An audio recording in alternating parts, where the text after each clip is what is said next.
My name is Mark Radford. I'm the Chief Nursing Officer for Health Education England. I'm Sarah. I'm a neurosurgery trainee. I'm currently working in Cambridge.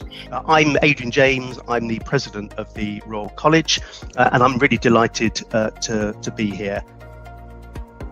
My name's Abby, and I'm the Careers, Information and Quality Lead for the NHS Health Careers team. I hope to be able to get across to you some of the amazing opportunities within the NHS. We have got podiatrists, occupational therapists, speech and language therapists. So we're going to talk about good medical practice, we're going to talk about protecting patient safety. Because of the restrictions, because of remote working, because of the lack of face-to-face contact, because we have to manage patients a different way, we've had to think differently about how we manage this work and how we use technology. I'm in London, so good to see you. I think we've got Ian here as well, haven't we? Hi, Ian. Hey guys. We are not the only people who are facing problems, but actually through sharing those problems, we can become the health professionals that are required for the globe and for the NHS in the future. It's been really interesting hearing all your top tips. I've got my list now. I can pack my bags. I'm going to wear my seatbelt for safety, but I am going to look out the window ahead of me and enjoy the trip. It's just about us finding the greatness within us and bringing it out and being our best self.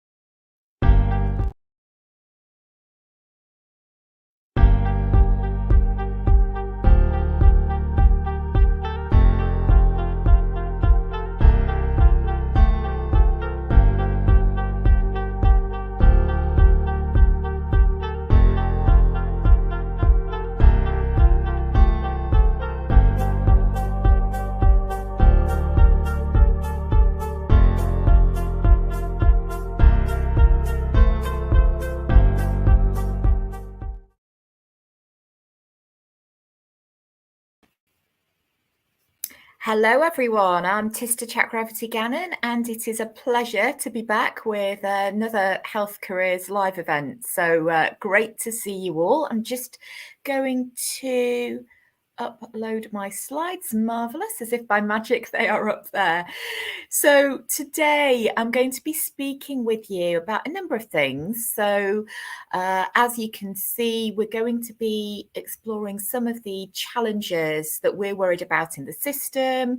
We're going to be looking at some of the support that is available as well, particularly for IMGs. And one of the big things for me as part of all of that is that call to action, because there are some things that really need to change. And we're doing a lot of work at the GMC along with partners to try and achieve that change for you. So that is the plan for today.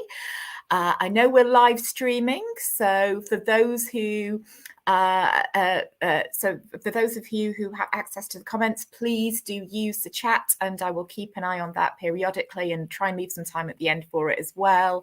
For those of you who are watching back, there are many more events, and please do feel free to get in touch with my outreach team if you've got any questions after.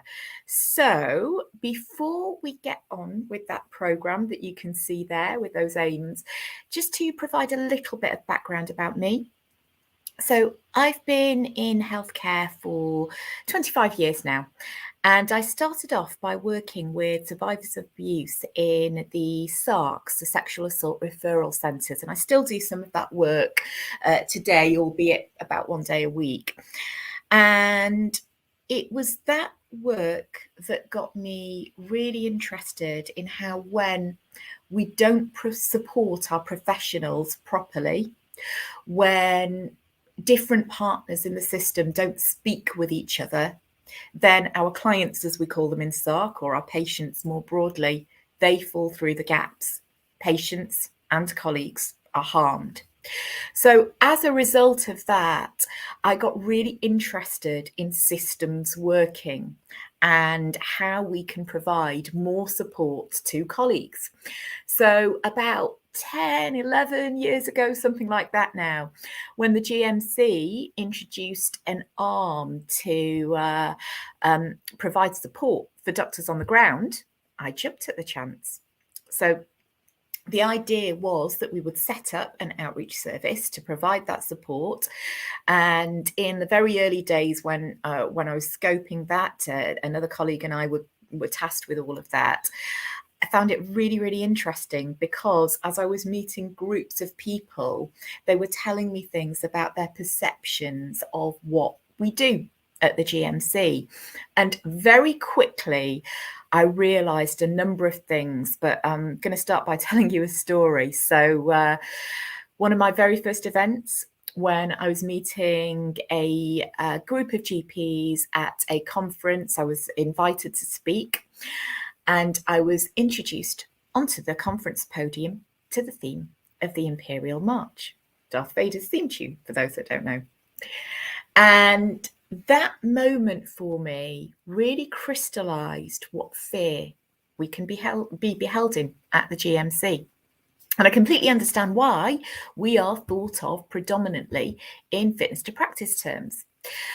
And that makes sense, given that fitness to practice, ultimately, you know, it's about your livelihoods. It's not the same as many other professions. And I found it interesting because working in the MDT, the multidisciplinary team at the Sexual Assault Referral Centre, we didn't really think about our regulators much.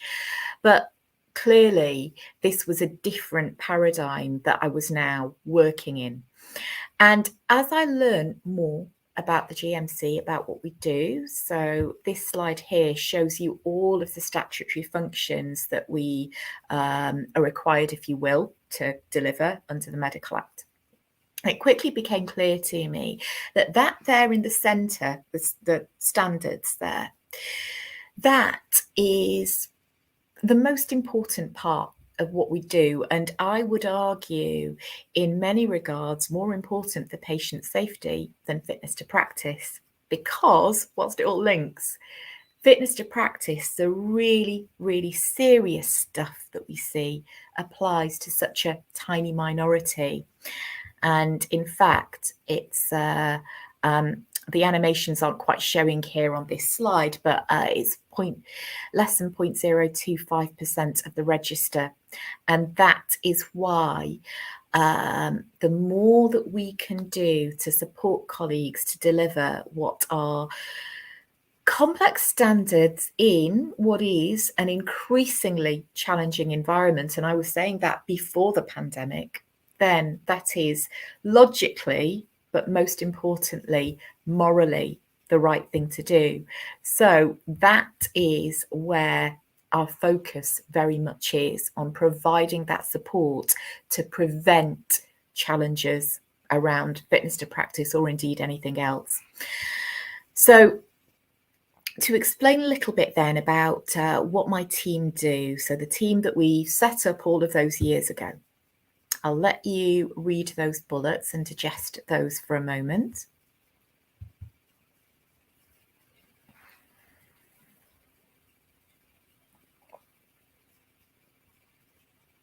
So in order to provide that support that I was talking about, rather than just being how we were perceived as a GMC in a building off somewhere, just dealing with fitness to practice, we are out on the ground. So wherever you work in the UK, there are direct points of contact, regional, national, liaison advisors, employer liaison advisors who are there working in that region or nation with you.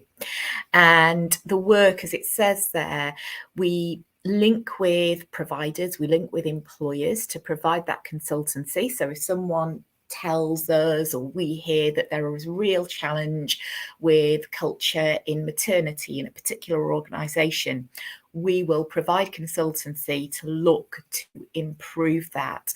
And then our team can also deliver those supportive interventions around that. So one of our flagship programmes is professional behaviours and patient safety, where not only do we deliver workshops to look at that culture around incivility that we see, and we work with Civility Saves Lives on that and many other organisations for those that are interested. So not only do we deliver workshops to explore that with colleagues on the ground. We also look at the infrastructure of the organisation to ensure that they are at a place of readiness to deliver early interventions before something escalates into a serious issue that means that ultimately colleagues and patients are being harmed. So that's one example. But we also come out and do teaching on anything else, GMC, that might be useful. So demystifying things, if you will, whether that is revalidation, fitness to practice, or end-of-life care, and how best to meet our standards around there. The team are made up of educationalists, clinicians, those with a legal background. So there's a real diversity and variety in our expertise that we share and then bring to you.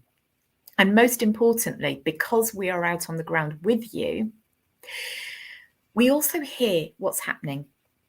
You tell us what is happening. And I often go back to one of my early examples when I was on a faculty for a foundation program at an organisation. And the F1s there were telling me that we were teaching on raising concerns and exploring that, and they were telling me that in T&O last weekend, the one F1 that was there was there covering 47 outliers, and there was no senior help. And this challenge of extreme pressure in that department had been something that had been raised by trainees before, but things hadn't changed. So because I was there, because they could tell me that, I was able, through my links with the Director of Medical Education, the responsible officer, etc., I was able to take action and look at how that could be changed, and it was. So not only do we come out to provide that support around teaching and culture change, we can also look at those operational issues and provide that direct support there too. So that's what the outreach team do. Details available on our website if you want to get in touch. And we do things with many organisations, not just individual providers, if you will. But I think those networks are really, really important. So if there is something that is useful for your network, then we will come and speak with you. So that's a little bit about if you will, my background, but also what I do at the GMC and what my team do. And here we are on this slide doing exactly that, meeting with different groups, from medical students to our new international medical graduates who just joined. And as I say, we cover anything GMC that might be useful. So now moving on then, I want to very briefly talk about a concept called upstream regulation. And what I've been talking about just now in terms of that support is upstream regulation. In a nutshell, now there's a load of academic theory on this, so I won't rehearse all of that now in the short time that we've got. But in a nutshell, the idea of upstream regulation, whether we're talking in utility companies or whether we're talking in professional regulation like this, the idea is that you provide support early to prevent harm. And if we look at medicine, if all you are doing as an organisation is, let's say, striking doctors off, then you have clearly failed in your remit because people have been harmed. So upstream is moving the focus, the emphasis as far as possible to this end of the continuum to prevent harm. Okay. There's always going to need to be that other end of the continuum where you see issues that are so serious that you do have to take fitness to practice action, but we'd much rather spend our focus and energy in supporting and preventing. Okay. So with all that in mind, I am going to bring us to our first concern and our first, I hope I'm already addressing some of the perceptions that there are out there, some of the misconceptions about what we do.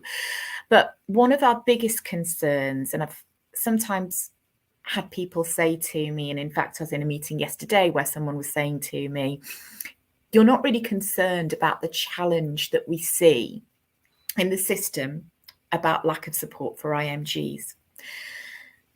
It is something that we're hugely concerned about. So going to this slide now, I'll pause and let you digest that in a minute, but we have been shouting quite loudly about our concern in terms of the lack of recognition and the lack of respect for IMG colleagues who do so much to bring their skills, their compassion, their dedication to the NHS.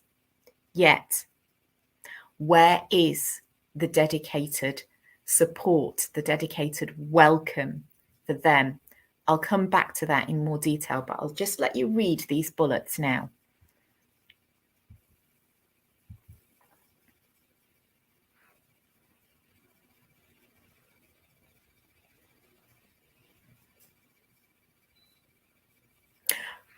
So as you can see, there has been a huge rise in the number of international graduates that work here over recent years. And in fact, if current trends continue, that trajectory, that projection shows us by 2030, locally employed and SAS doctors will be the majority. And that's an important point because many IMGs go into those roles, but also those roles are traditionally undersupported, underrepresented, undervalued. Okay. And then we have the issue around complaints. And there's an important distinction and nuance here because minority ethnic doctors and IMGs in particular are much more likely to be referred to as by their employer. Okay, not by patients and public. Patients and public tend to complain in line with the makeup of the register. So it's proportionate, if you will. Whereas with employers, that, as you can see, is a huge disparity compared to white colleagues. Okay.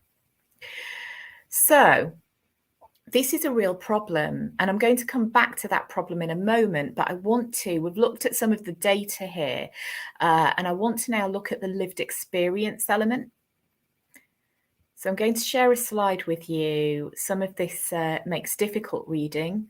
Unfortunately, whilst it's shocking, none of it surprises me, given that I live here, I've been on the ground for a long time. None of it is surprising. It just is horrible and shocking. Real experiences. So I'll pause and let you read those real experiences for a moment.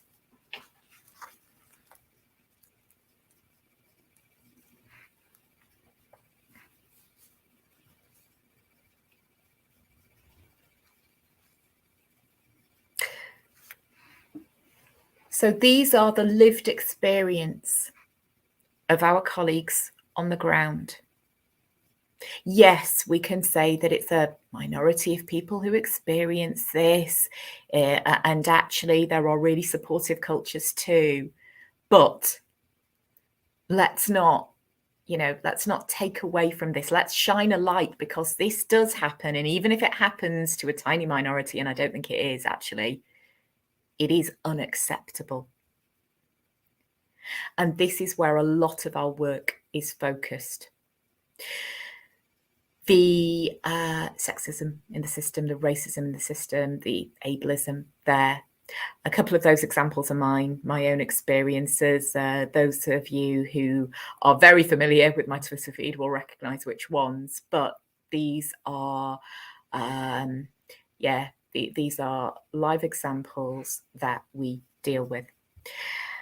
And we know, I mentioned civility saves lives. Now, these examples are egregious, but even incivility itself, we know that has an impact, of course, on the individual subject to that incivility, but also on witnesses and also on patients. The data are all there, the evidence is all there that civility does indeed save lives. So that lower level, for want of a better phrase, to the egregious examples that we're seeing here, this has a huge impact and must be tackled. So where do we fit in all of this? So there's that overall professionalism continuum and the social contract, if you will. Then in tandem with that, we have the employer and their work to promote professionalism. Then you've got us in tandem as well, and our standards and guidance. Now, the more work that is done to keep on this side of things, so as I was saying before, upstream, focus on supporting and implementing and ensuring that those standards and guidance are being met. Similarly, the employer must be doing that as well, the better, because by the time we reach that end there on the slides, it's too late. People have been harmed, okay?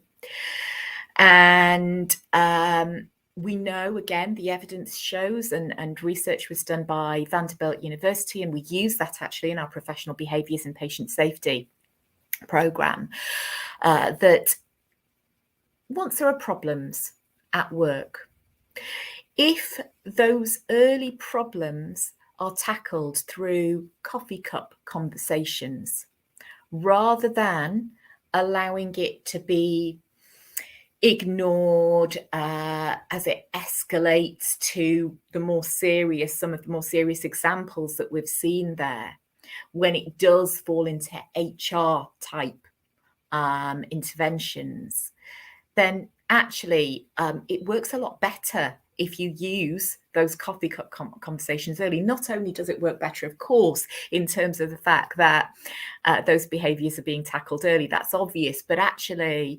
repetition, so repeated harm, is reduced. People are much more likely to display professional behaviours if we follow a coffee cup approach rather than the HR approach when it's too late. And that's, as I say, what we're working on now. With that in mind, some of you may be thinking, if we are much more interested in tackling things early, then why do we have cases like Dr. A's case? And for those who aren't aware of this case, you may have heard, but should we say that the headlines largely were that a doctor was suspended for alleged dishonesty in asking her employer for a work laptop. Okay, and that sounds very odd, very bizarre, and you can imagine that there was lots of worry, anger amongst colleagues when they heard about this. But there are a few things that are worth highlighting about this case. First of all, to be absolutely unequivocally clear, that dishonesty point, we got that wrong. And that can't be, that should never have been taken forward. And it's really important that cases are open so that they can be scrutinised. Now, what people are less familiar with is that there were also other concerns, patient safety concerns in the case, and that would have been, taken forward anyway. So whilst the dishonesty, so-called allegation, should not have been taken through, those other elements would have gone through. Now, we undertook a review because we were rightly scrutinised on the case and challenged and very concerned with what we were hearing. So we undertook a review of the case independently done by Martin Ford, KC and Iqbal Singh, and they are leading lights on the system on these issues. And one of the recommendations, there are 18 recommendations in that review, which all make eminent sense. A number of those recommendations are for the system, which I'll come to. But one of the things that I particularly like about that review is that it says that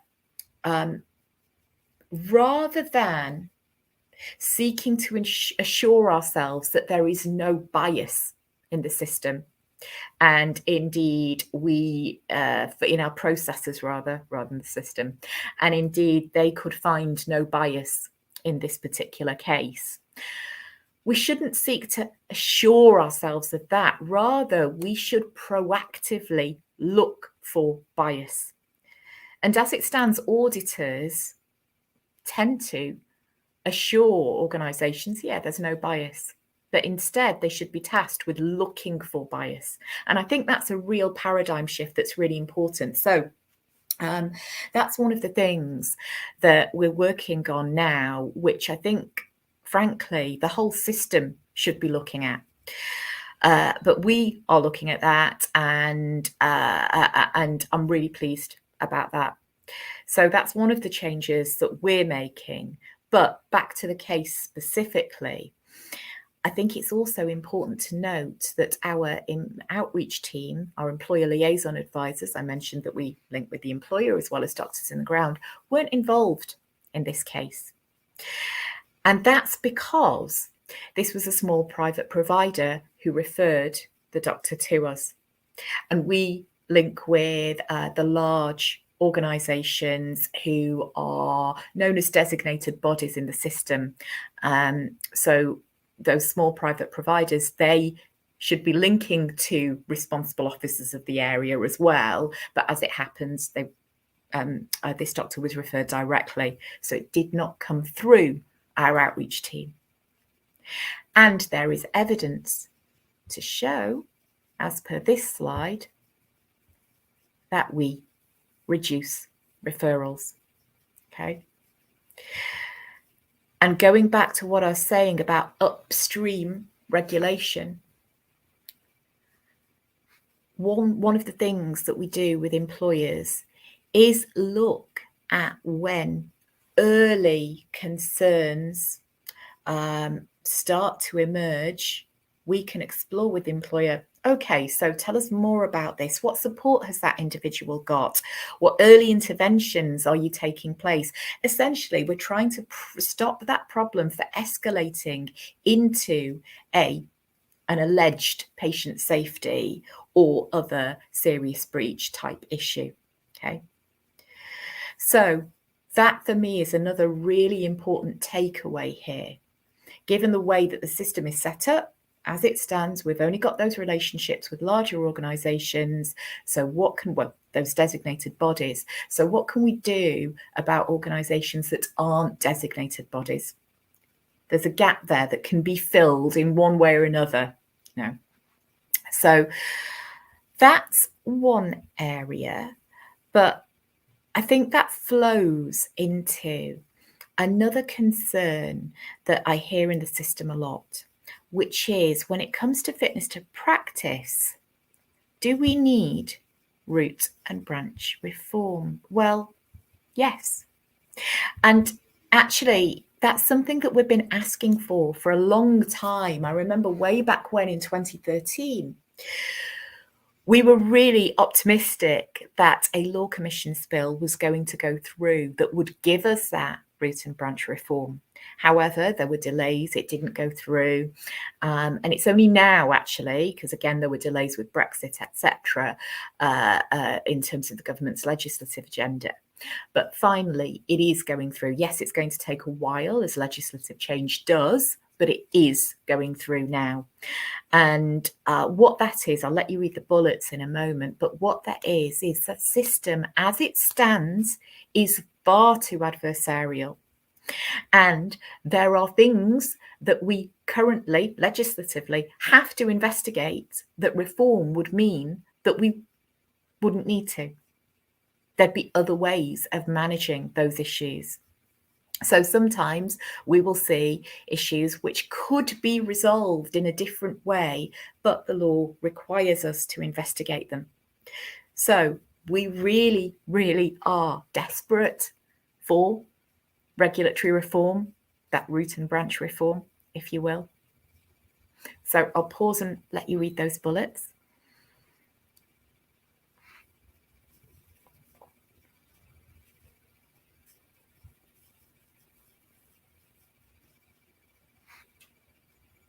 So just as I've said,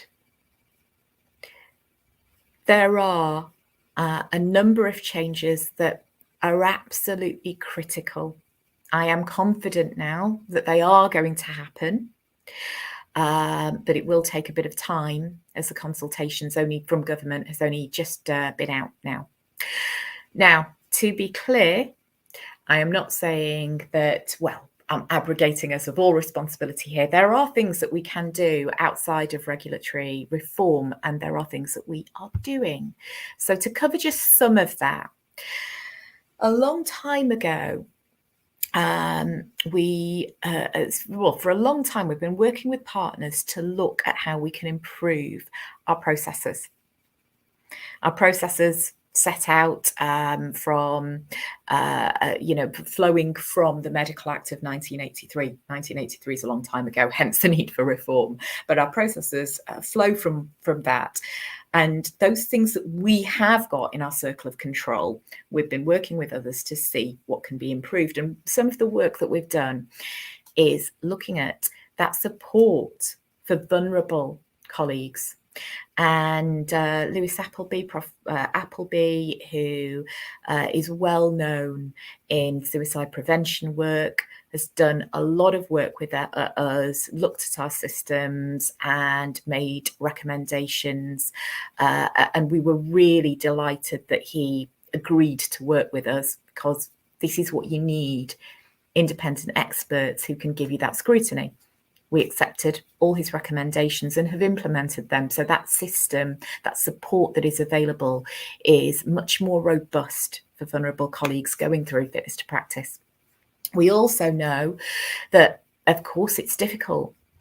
Even if something is not likely to go the distance, if you will, it's always going to be challenging. So whether you are a member of the BMA or not, we commissioned from them many years ago a service, Doctors for Doctors, Doctor Support Services, to provide that support from another peer, from another doctor, if you have a complaint against you. And the sort of evaluation of that is really strong. People have found it really useful. I wish more people would take that up. We make clear that it's from the BMA rather than us, albeit that we pay for it, because we want people to feel that it is independent, because it is. But I would love it, as I say, if more people access that, because it makes a real difference to how colleagues are supported when they do have a complaint against them. Of course, there are other routes as well, and if we were in a longer workshop in a room, we would explore that. But it's important that people are aware of it. We've got a lot of support as well around speaking up, and we have a hub on this, so I won't rehearse all of that. But this is something that we've known for a long time is a huge challenge, and you'll be very much aware. So we have a dedicated hub looking at that, and various resources from our outreach team to tools that you can use. Moving to the next one, around disproportionate referral, differential attainment in exams. We have committed to eradicating that disproportionality and that differential attainment. And this is a really interesting one. I was really pleased when we did this, because a lot of this, I was talking just before about things that are within our circle of control. And if you think about COVID circles of control, influence and concern, there's a lot of this that is not within our circle of control. Because if you remember, I said a little bit earlier on that the referrals come from employers, the disproportionate referrals. Okay, so that's not within our circle of control. But it is within our circle of influence. And I think it's also worth noting that in general, when you're looking at complaints from patients and public, 90% of them don't meet our thresholds, whereas the vast majority of complaints from employers do, which is common sense, but worth bearing in mind. So that does mean that minority ethnic colleagues, given that disproportionality of minority ethnic colleagues being referred to us, are much more likely to be in that sharp end of the system. So that, not in our circle of control, but very much in our circle of influence, is where a lot of our work is focused. And that means working with those employers directly and working more broadly on system changes. So some of you might be aware of the work that, the brilliant work that Anton, Emmanuel, Partha Carr have been doing for MRES, the Medical Workforce Race Equality Standard. And their first 5 document, which we collaborated on, is, implementing that would resolve so many issues. So that's what we are hoping and driving for in terms of change. Besides that, we have for a long time been, as I say, working with partners to look at the issues. And these are 2 reports that I want to highlight because I think they're really, really important.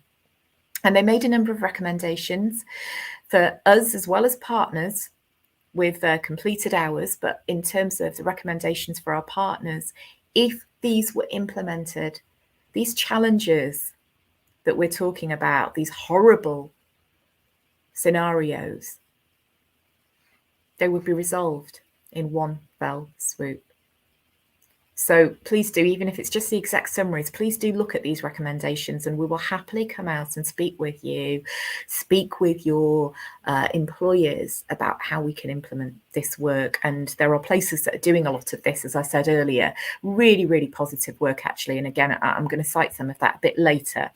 But another report that I just want to quickly highlight as well is this talks about, because people understandably say, okay, reports are all well and good, but that's talk and talk and talk. And where is the walk? Where is that action? We have the evidence base already. Things need to change. So one thing that we've done recently is talk to exactly those actions that are being undertaken. And that's worth looking at if you are interested. But that moves me to my final concern, which I think is an exemplar of this, what we've been talking about.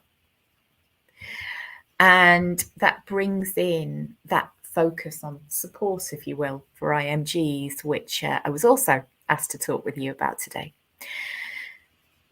What do you think this list represents? Just have a look at it.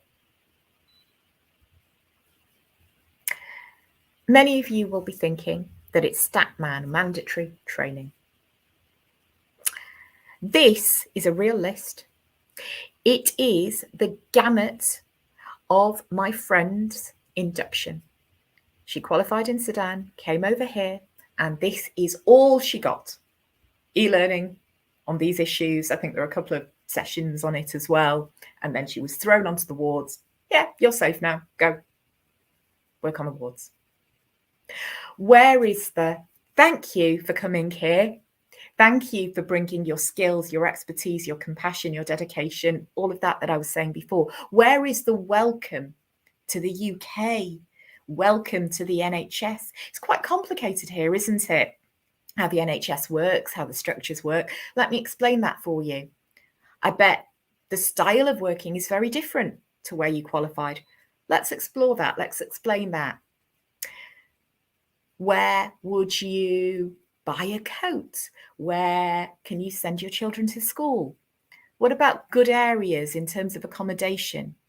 What about, moving back to NHS, the interesting, shall we say, IT systems that we have?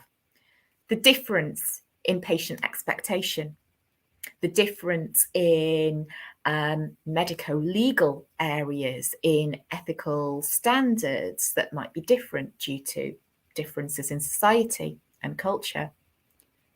Where is all of that? Where is the actual support? This is an absolute disgrace of an induction. It's not an induction. And we've been lobbying for this since 2011, actually. And at the time, there wasn't much interest in the system. So we created our own induction. So yes, we talked in 2011 and talked in 2012, and nothing really happened. So then we walked and created our own. Welcome to UK Practice. And Welcome to UK Practice is available to all. It's a free workshop, all international graduates. And we know it works.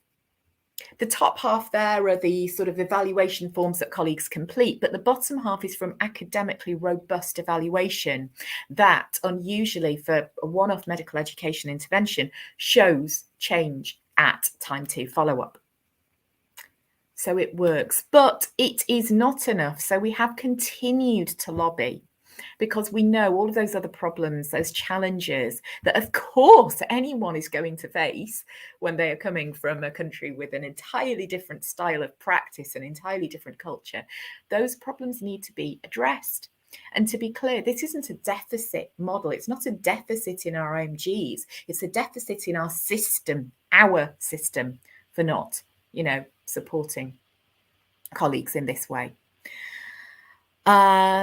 So what we've been doing, we've continued lobbying, and actually there are many leading lights in the system who really, really care about this. And I'm delighted. It was such a pleasure to work with Marla Rao, Prof. Marla Rao, who you will be hearing from in the next session, in the pre-recorded session. And many others, Sujesh Bansal, Ahmed, many, too many names to mention, really. And we've developed an inclusive induction that covers all of that. So that's accessible, by the way. You can have a look at it on ELF. That's e-learning for healthcare. And it's open access. You don't have to be registered.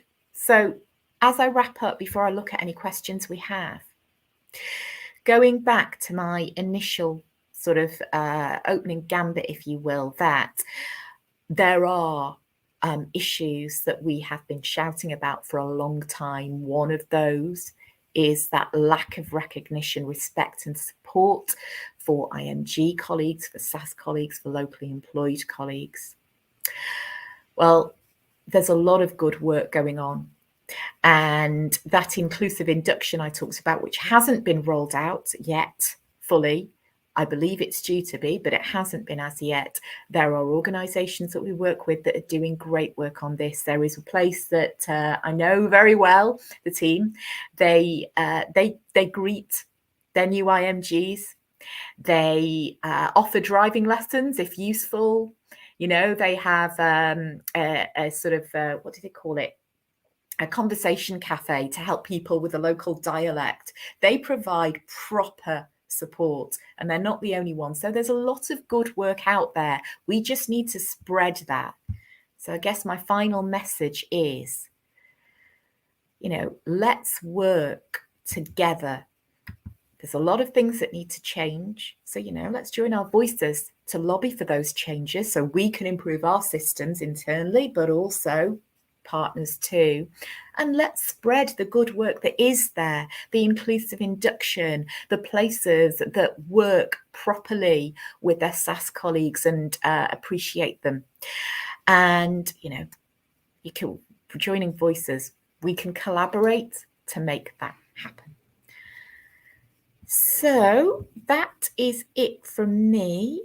I am going to now look at the questions and see if there's anything that I can answer there. Let's have a quick scroll. Right. So I can see that there is a question about the benefits of SAS training over more established groups. So I recommend you to have a look at the hashtag SAS by Choice on Twitter, SAS by Choice, because it is a career option. that offers a lot of flexibility. Yes, I've, through this, I've alluded to the fact that there are huge challenges for SAS colleagues because there are places that do not provide the support and recognition, most importantly, actually, that is needed. People still talking old terms about our SAS doctors, but SAS colleagues can get involved in all kinds of roles, all kinds of leadership roles, and it is a very useful choice for many people that suits them better.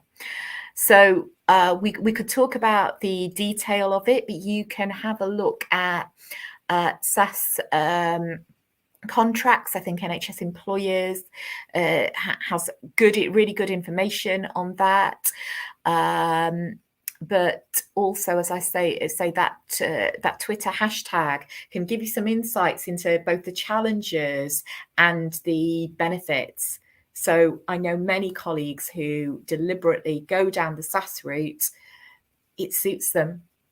And once we get the broader system to recognise the value that SAS colleagues bring, all the better. But in the meantime, there are many SAS colleagues by choice who are doing all kinds of work beyond day-to-day practice, if you will, doing great things on leadership. So please do have a look at that. Let me see. Yeah, and there is the next question. And this is the GMC doing anything to support doctors and medical students with downtime, for example, music and arts? That's a really interesting question. And we do workshops on wellbeing, and we do partner with, for example, MedSocs, who provide that support. I think with any organisation, and ours in particular, because we have to prioritise how we use our funding. We've seen that there are huge challenges in the system. And that, I think, is what we have to prioritise rather than putting on events like that, if you will. But given that wellbeing is so important, of course, we do partner with organisations who've got more skills and expertise in that area. So not directly, no, but we recognise the importance, yes, and work with partners on that. And I think it's probably right that we prioritise on improving processes, working on ED&I, and those areas that are the most egregious challenges in the system now. So I think that is it for questions. As I say, if you are watching this later, as it were, then outreach, get in touch with us, and I hope to see you at the other events that we'll be partnering with Health Careers Live on. Thank you very much.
delighted to be chairing this packed agenda of brief talks and presentations on the topic of induction for international medical graduates recruited to work in the NHS.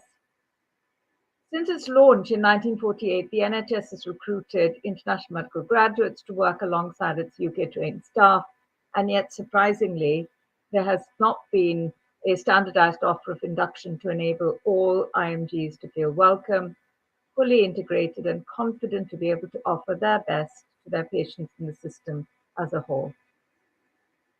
The recruitment of international medical graduates has been increasing year after year, and last year more than half of all doctors joining the GMC register qualified outside the UK or European Economic Area. We value these doctors coming to help deliver NHS services, and we need to offer them a good induction. May I have my first slide, please, Sunny? So the purpose of this webinar is to launch the comprehensive induction, which is now implementation ready, to celebrate the immense collaboration and co-development over 3 years, which has made this possible, and to understand how we can all contribute to its rollout. Today's program is intended to take you along the same journey that we did, starting with understanding what IMGs experienced when they first arrived in England, to the point where we are asking our system leaders as to how they plan to help implement our output, the guidance we have. Sunny, could you go back to slide 2, please? To implement our output, the guidance we have collectively prepared. But first, some housekeeping points. Please remain on mute. Use the chat function to alert the IT team to any technical issues, and they will respond. If you drop out for any reason, simply rejoin using the original link. This webinar is being recorded, so you can listen to it again. Please post your questions on chat. Depending on how we go, there may not be time even for one or two questions, and I apologize for that in advance. However, we do plan to upload all questions and comments on our Imperial College Northwest London Applied Research Centre hosted Ethnicity and Health Unit web pages, together with the responses which we plan to put together with the help of all collaborators. This may take about a month, please bear with us, but we will have this uploaded in due course. And now we're going to take you on that journey we took so that you understand the pathway that led us to today. So we begin with Dr. Mathican describing her experience of arriving in the NHS, followed immediately by the observations of a group of senior educational supervisors and their HR colleagues, Sujesh Bansal, Samir Ahmed, Zarina Khan, Tracy Mitchell, Saeed Ahmed, Rochelle Ramkishan, and Bhartika Pereira at the front line, who are witness to these challenges faced by trainees and colleagues who come to work with them. In the interest of time, I'm not going to introduce any of our speakers, although this is disappointing to me because they come with so much knowledge, experience, and commitment. However, if you look at their screens, you will see their names. And if you look at the program, you will see their titles and organizational affiliations and details. So now over to you, Siobhan.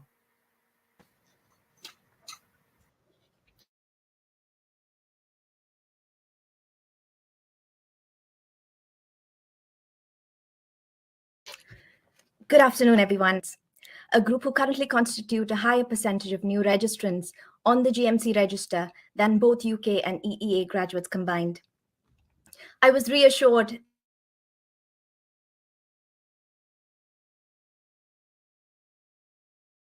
that I can think of IMGs. Their journey often begins many years before their first NHS job. It begins when they make the decision to emigrate to a foreign country, leaving behind their friends and family. It begins when a medic parent makes the decision, fully knowing that the expensive childcare for under fives without a social network for informal childcare means a significant financial hit for many years.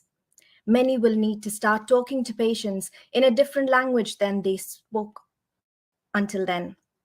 I'm not a big fan of the word resilience, especially when there is a risk of inferring that doctors should thrive and never burn out, despite the systemic issues, if only they are strong enough or resilient enough. But I use it in this context to say, yes, IMGs are resilient. Hence, there is absolutely no need to test their resilience further by putting them in the deep end, by asking them to start with a row of weekend or night shifts before they've had a shadowing period for the day job or got the login to the IT system. The examples are many on IMG social media peer groups week after week. New IMGs in non-training posts not having named supervisors for many months after starting, not knowing that the Home Office is not going to cancel their visas for taking sick leave when they are unwell, not going out to get even food during lockdown, worried whether they might be breaking any rules or be referred to the GMC. When a single mother does not know what the different types of childcare means, nanny, au pair, childminder, nursery, when IMGs do not know until much after the deadline that there exists something called relocation expenses, even if this is only from the first port of entry to the UK and usually limited to those in a training post. This is hugely disappointing after spending thousands of pounds in visas, travel, and exams to get to the point of the first NHS job. I will not touch on the need for personalized clinical induction or matters of discrimination or intersectionality due to time, but I wish to say that when impressions are hastily made based on their command of the English language or confidence in talking to patients, and these conflated with competence, we are failing our IMGs. When only IMGs turn up for IMG events, we are losing the opportunity to make allies from local graduates and trainers. Foreign doctors do need time to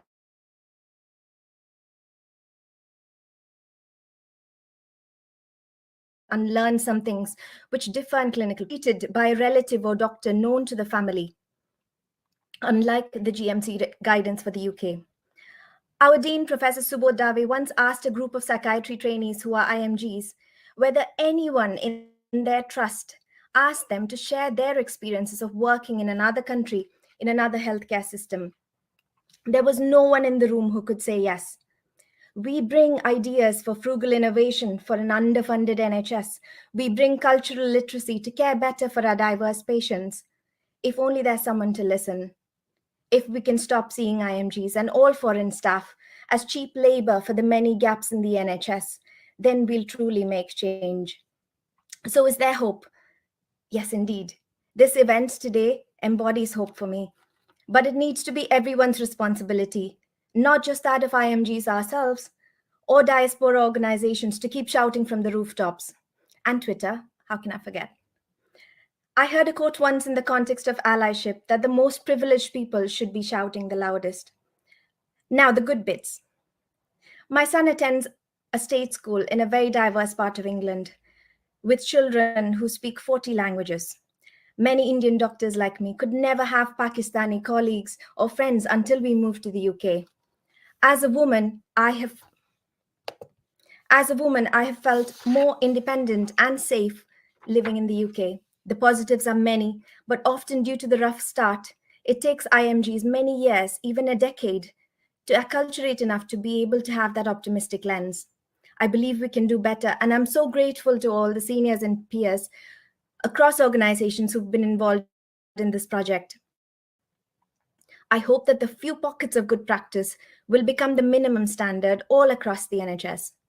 If we have psychologically safe and friendly environments for IMGs, recruitment and retention will become a hill rather than the insurmountable mountain it is right now.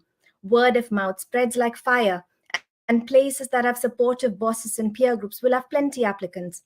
I end by quoting the GMC's Caring for Doctors, Caring for Patients report about the ABC of doctors' well-being, particularly the B and C, belonging and competence.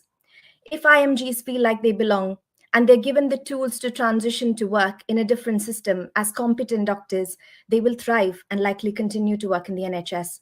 My take-home messages to the seniors and leaders: thank you for influencing change in your organization.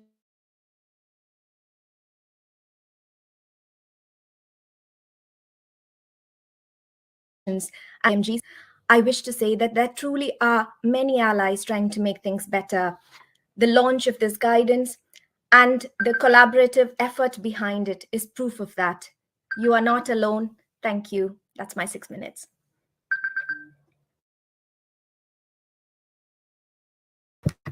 Thank you. Thank you so much, Yvonne. Could I just move swiftly on to our Sujesh and his colleagues to give us their perspectives as the educational supervisors and people in who often have the role to play in making IMG lives better. So over to you all. Thank you. Thanks, Mala. I would like to reassure Siobhan that, to be frank, we have a great, a superb standardized induction and support program, which we have developed and piloted over the last 6-12 months. To be frank, what we have felt is that it really gives a lot. It starts a collaborative work between not only the human resources, but between the medical supervisors, the education supervisors, as well as the director of medical educations as well. So we are really very, very excited. After piloting it, we have really realized that it does work. But of course, there are always some challenges. And I would like to invite Samir to talk about one of the particular challenge he faced. Thanks very much, Sujesh. I think one of the challenges of this IMG induction is that it's something like a postcode lottery, really, because some directorates, some trusts have a very robust IMG induction in place, whereas others don't. Even our trust was a very typical example of it, where some of the directorates had a very good process in place, whereas others didn't. So I think this is where the induction comes into place, and this is why we were able to standardize this process, and so that every IMG, no matter which trust they join, which directorate they join, they will be able to have the same induction system in place. And it's been a pleasure to lead this in my trust, and I'm sure Bhatika will say a bit more about how an IMG lead role comes into play in this. Yeah, thanks, Samir. Yeah, so I'm the IMG lead in Barnet, Enfield and Haringey Mental Health Trust, which trust in North London. And this is a new role which I started early this year. And the aim is to support all IMGs joining NHS for the first time. One of my tasks is to help IMGs to recontextualize their knowledge to work in a different healthcare system. As you know, in medicine, we all work in systems or different communities of practice. However, these systems or communities are different from one country to another or one region to another. So it's really important to help IMGs to be active and valued participant in these systems to be able to enjoy their work and succeed in their roles. So as the IMG lead over the last couple of months, I've been learning different ways to do this, how to and how to support IMG leads to be part of their healthcare delivery system. So it has been a rewarding and a fulfilling role, which I believe can make a huge difference. With that, I'd like to go to Saeed, who'll talk about the IMG office. Thank you, Bhatika. Thank you, everyone, for joining this momentous occasion. Now, for me, I think joining the IMG group was to make sure that we do something sustainable beyond our own careers, so that we don't reinvent the wheel every couple of years. And to do that, we have to set up an IMG office. And with no particular role is important, but combined together, we can then make a sustainable change with your particular trust, and then locally and nationally. And I've gained a lot from mentorship in joining this team to create the IMG office, and then having key roles in that office, which includes the lead that Bhatika is doing in his trust. And then I'll be having an IMG fellow from somebody in the IMG community, and having important elements such as HR and also senior sign-off through the medical director's office. Once you have such people with buy-in from your trust, then you're more likely to make it sustainable beyond your own career, and therefore not reinvent the wheel each time a new IMG issue occurs. This way you can say that you're feeling supported, and in anticipation of this new document being released, our trust is in a good position, and I want all of the trusts to be in a similar position to deliver this document. So the next question on delivery is only through an IMG office. I mentioned one of the key individuals in the IMG office, which is HR, which is usually the first point of call in any hospital recruitment system. So I want to hand you over to my colleague Tracy, who will talk to you a little bit about HR involvement in our IMG office. Thank you, Saeed. Coming to live in the UK and work in the NHS is a big thing, and we set out to try and give IMGs as much information up front as we can. So the Trust already had an online first day kit for all new starters, providing a lot of information about the Trust, so we developed a further IMG first day kit. There are a lot of generic guides out there, but we wanted something specific to Newcastle, and it covers everything from organising where to live, including council tax, waste collection, home insurance, TV licences, tax, how to register with GP, and cultural aspects, including the local Geordie accent. We send the link to new IMGs before they start so they can familiarise themselves before they get to the UK. I'm happy to share it afterwards. I'm just in the process of adding a few bits to it, otherwise I would have shared the link today. And as part of the process, we asked directorates to identify a buddy for the new starter, preferably somebody who's an IMG themselves, who can help with some of the practicalities of settling into the UK. We've produced a short guide on the role of the buddy, and we're about to run a short training session for potential buddies. Feedback from IMGs is that the two biggest challenges for them on arrival are accommodation and bank accounts. Accommodation is a challenge because they don't have a credit history and often ask for a lot of money up front. So we've linked up with a local company who have developed rental-only blocks of apartments and reached an agreement that they'll accept our informal assurance of the larger employer in the city rather than us acting as a formal guarantor. I'd advise that you look into getting the GMC to deliver their half-day Welcome to UK practice programme on site if you can, and offer it to IMGs and other trusts in your region. It's a really good session and offers a useful networking opportunity for IMGs. The final message I would leave you with is that I think for us, it felt like it was going to be very straightforward. Everybody supported it in principle. It was a no-brainer. But the challenge has been getting the various individual elements to come together and get the process embedded, and we're still working on that. So the final message I'll leave you with is don't be disheartened if your programme doesn't take off instantly. Keep going. Thank you. I'll now pass you over to Serena to talk about mentoring and supervisor support. Thanks, Tracy. So having the IMG framework has really given us the opportunity to think about other activities and the whole framework of support that we can provide for international medical graduate colleagues. And for us, this really made us think about what are the things that we could do to make the best welcome and experience for IMG doctors joining our organisation. And so what we did is we thought about mentoring support. We're incredibly lucky to have a number of doctors in our organisation who are absolutely wanting to help and support some colleagues who have come into our organisation and people who have had lived experience, so doctors who have been working in our system for a number of years and who really have walked in the shoes of colleagues who are joining the NHS for the first time and are working in the UK for the first time. And we've run some bespoke mentoring sessions for these doctors so that we can link them up to provide friendly welcomes, informal advice and support, and have someone to lean on when they need to. The other thing that we've done is we've thought about how we can work really collaboratively and closely with our educational supervisors, who are also really key and critical to providing a shadowing opportunity, a kind of a local induction, again, being that person who can really work with them and support them over a sustained period of time to help them integrate and to support them. We've run some workshops for our educational supervisors. We ran one in April and were blown away by the fact that we had 80 educational supervisors who joined, who were all really acknowledging the important work that's happening here and really wanting to think about the best level of support that they could provide for international medical graduate colleagues. We're really excited to be involved in this work, and we really want to grow our provision and our framework of support for IMG doctors who are joining our organisation. I think it's evidently clear that we're all in different stages in our organisations of how we're landing this work. And I know Rochelle has got some reflections and some suggestions around next steps. So thank you very much. And yes, we've heard lots of really fantastic examples, and the guidance is really brilliant at kind of giving you lots of things to take away. I have to say, any organisation at any stage can utilise this, and rather than wait till you have a perfect programme to launch, there are some immediate quick wins whilst working on arrangements and even funding, almost in a QI approach that can be really helpful. Just in terms of thinking around IMGs, this is not only towards locally employed doctors, but also to doctors in training.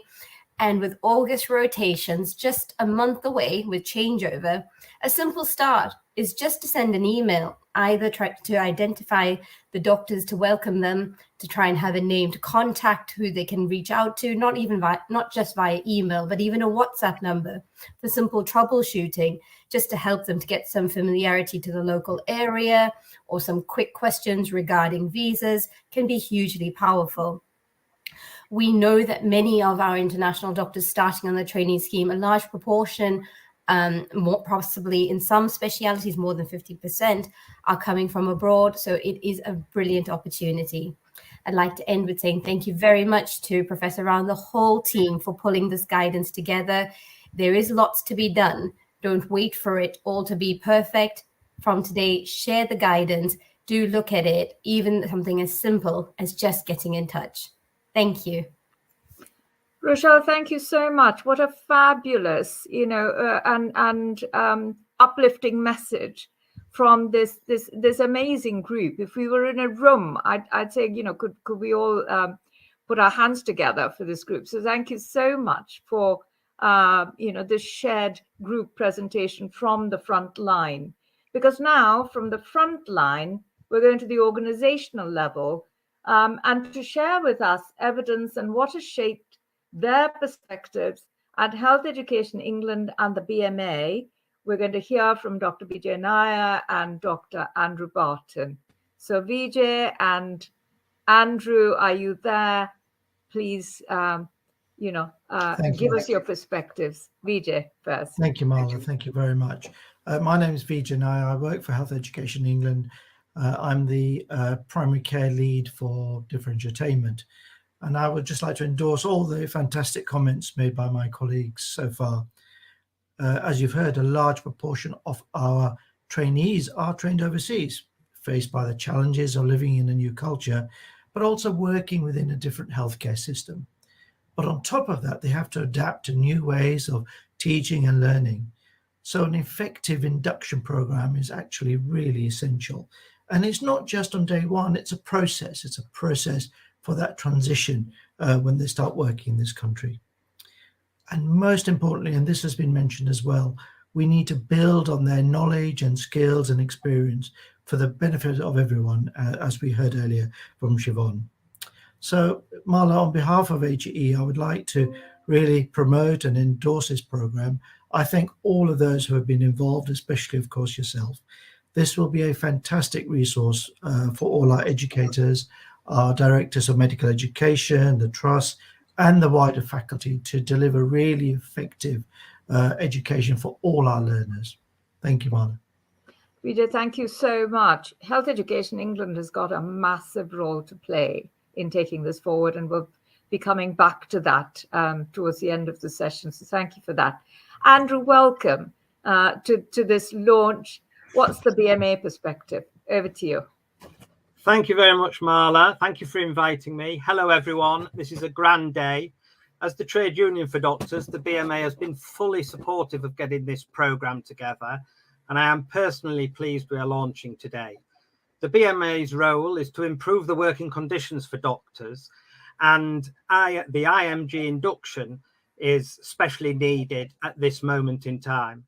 I want to really take the opportunity to recognise the perseverance of Marla to get us to this point. It's been difficult and frustrating at times, but we've finally got a really good collaboration going and we have succeeded. So we must all revel in the praise at this launch, as we need to revitalise ourselves for the next stage. That's, of course, implementing this induction programme across the health systems, across the country. Please feel free to contact me at the BMA if necessary, and I think you'll hear a message from Dr. Nagpal, our chair, later in the event. Thank you, Marla. Well done. Andrew, thank you so much for that.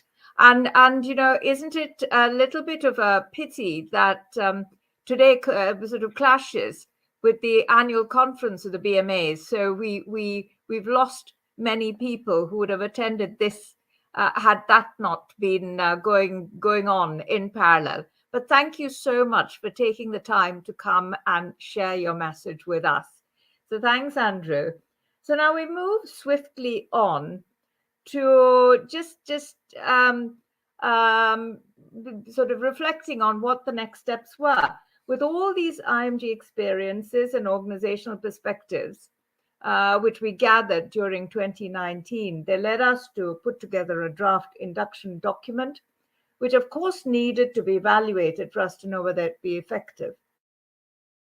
So next, we have Dr. Stephanie Armstrong from Lincoln University, who led the evaluation, to share some headlines from her study. Hello, thank you. Thank you. I'm just looking at how I can share my my slides. So just bear with me for half a second. Does Sunny have your slides? He Steph? does, yes. He should have been sent it. I'll start talking, and then if Sunny's able to pop it up, that would be perfect.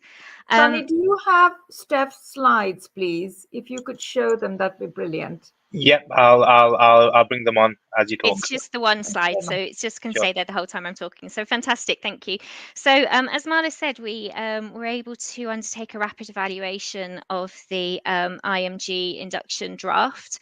And we're very grateful for the funding that we received for that from the GMC, which was administered by the North West London ARC. And we had 3 stakeholder groups within the evaluation. So we had the newly appointed IMGs, the medical supervisors, and the HR representatives who were directly involved in those IMG appointments and supporting the IMGs.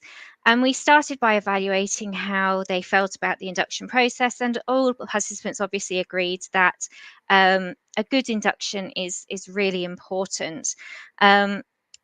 We're very grateful to our colleague, Sujesh Bansal, who we've already heard from today, who developed a gap analysis checklist as part of that process, which allows HR and medical supervisors to identify areas within the induction guidance that maybe need to be developed within their trust, or highlighting areas of good practice that they maybe already have. And all of our participants agreed that this was useful and should be included in the final document. Within my slide, there's some statistics. Hopefully it will come up shortly. But one of the things that came up quite clearly was that there was a big difference, a big gap in the pastoral or sort of day-to-day living issues that IMGs faced. And 90% of our IMGs that we polled said that they found problems with those day-to-day aspects, things like setting up utility bills, finding somewhere to live, finding accommodation, finding schools for their children was a really high priority. And these aspects considerably impacted on the IMGs, and they felt that they were impaired in their ability to undertake their work well because of the added levels of stress and those feelings of uncertainty that come just through relocating to a different country anyway, and it being made worse. The Welcome to UK Practice workshops were extremely helpful, and all of our IMGs that we spoke to found these incredibly important for understanding their role within the NHS and the role of the GMC, as well as knowing what help and support there is available and how they can go about getting that support. Shadowing within the first couple of weeks was also found to be really important, particularly for the speech and communication aspects of the induction programme, and also the speciality induction. Being able to watch colleagues interacting with patients was highly informative, and medical supervisors and HR reps also indicated that that short period of shadowing was vital to give the IMGs the best start. Several IMGs mentioned that it really helped to become much more familiar with their regional aspects, regional accents, dialogues, dialects, and so on, that they were able to more readily pick this up if they were able to shadow. Finally, we did a very rudimentary cost analysis of the IMG induction programme, and you can see that there was quite a bit of variation between the different trusts. We had 6 trusts involved in this initial evaluation.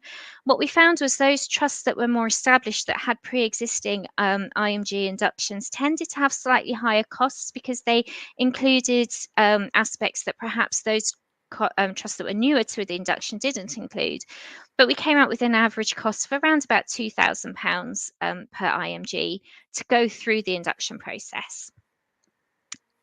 And that's my final part. Thank you, Marla. Thank you very much, Steph. I wonder, Sunny, if you can bring on my slides, please. If you would, that'd be absolutely brilliant.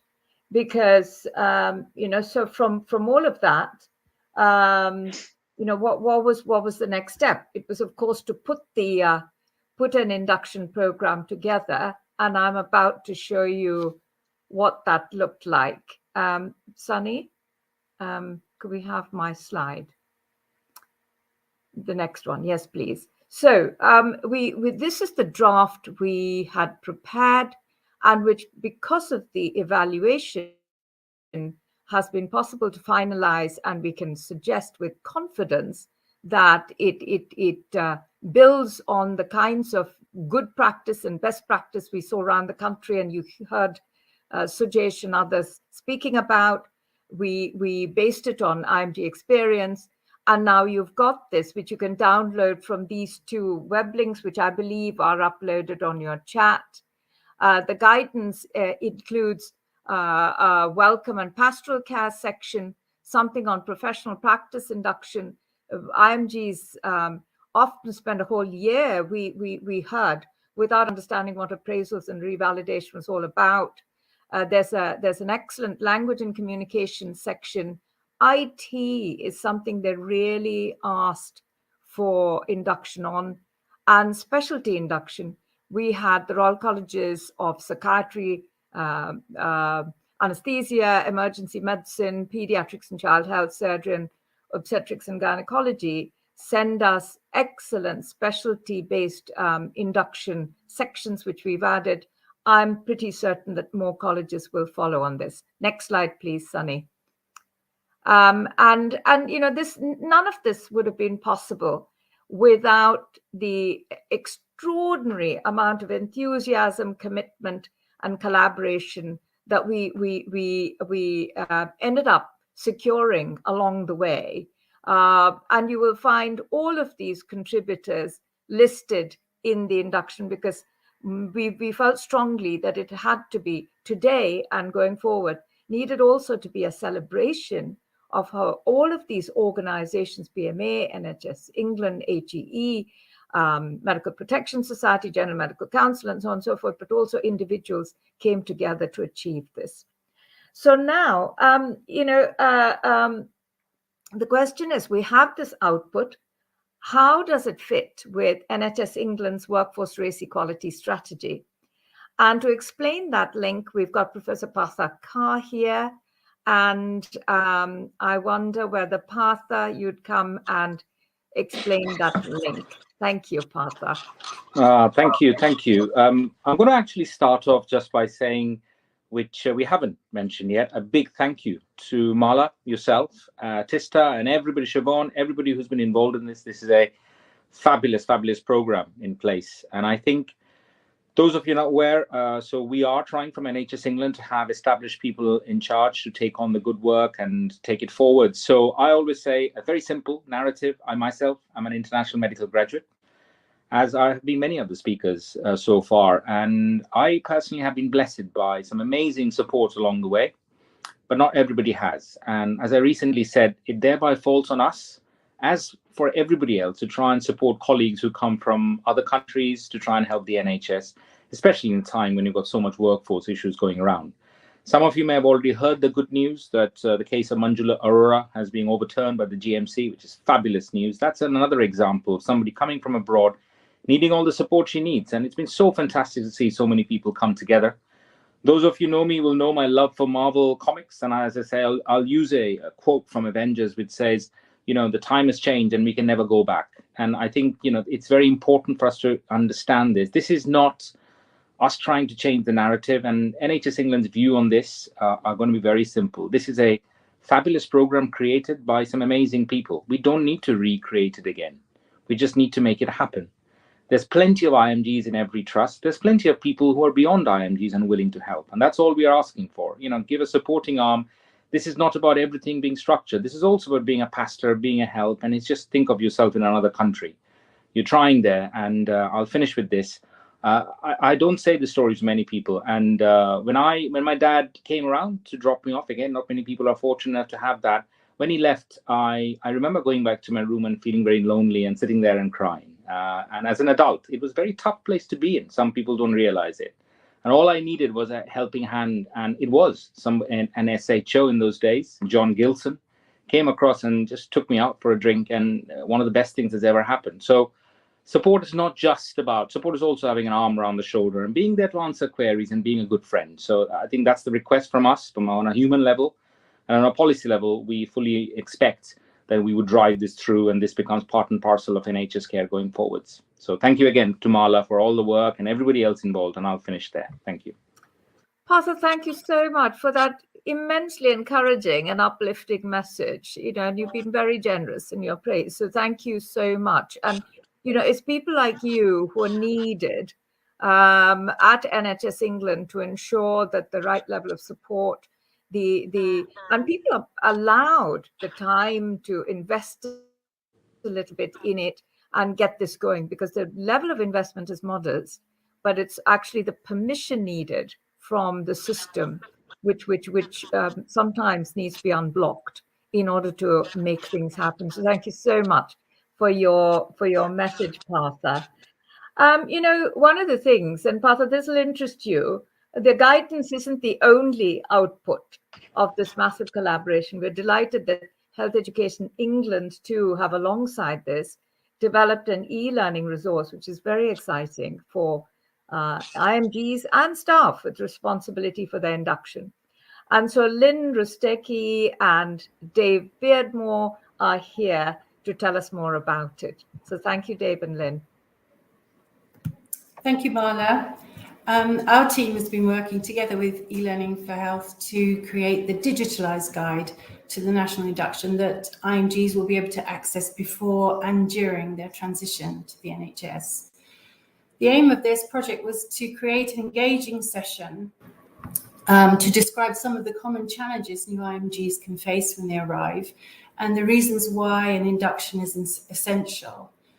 To introduce IMGs to the content of the induction programme and to the different areas of support they should expect from employers and educators, and to encourage new IMGs to reflect on their own learning needs as they prepare to start up in their new posts. We decided that to increase engagement, we would like to use a guide to narrate the session. And the professional development team in London have previously worked with Dr. Amit Gupta, a consultant in neonatal intensive care in Oxford, who's an IMG himself, and he has a real interest in and a wealth of experience in supporting doctors trained overseas. Amit very kindly agreed to narrate the session and also generously offered to make his department available for filming. He also invited IMGs from his team and their supervisors to share some of their thoughts on adapting both to life in the UK and to professional practice in the NHS. The e-learning session itself is structured around a series of short films. Each one is linked to a key theme of the induction guidance and followed by a summary of the support that will be provided by the trusts. And each section concludes with some reflective questions on the learning and links to further resources. I'll hand over to Dave now, who will show you the webpage and some short video extracts from the e-learning session. Thanks. Thank you, Lynn. And it's great to actually be here and have the opportunity today to share with you the webpage and the resources and the guidance and a short preview of what is to come from the e-learning resource. As you can see on the screen now, we have the actual web page itself. And as I scroll down the web page, you can see that the partners involved in this program are listed. The guidance and the vital information that we've already talked about within the webinar is located here. And you've got access to a web-only version, and you've also got access to a printable version, which is really, really handy. As we scroll down the page, you can actually see where the e-learning resource is talked about And as Lynn has already said, the e-learning resource is a collection of really insightful videos from Amit and his team of doctors as they share lots of insight and experience for their way of working and how to what to expect from your time in your role. As we move down the page further, you can see then we have what we call the induction on professional medical practice in the UK. And this area gives you lots and lots of valuable resources to tap into. By clicking on each drop down, you can actually get access to existing content that's on the Hub portal at the moment for various number of different topics and really useful information, a wealth of information. And we tried to make the overall package really beneficial to neurodiverse learning across the board. Further, as we go down the page, it explains about primary and secondary audiences and who will benefit from this information, the key objectives, the foundation of what we've tried to achieve, the program team, the project team, and how to actually access the content. And I'm really delighted now to actually share with you the first of 2 videos where it gives you a flavor of what is to come. So please enjoy.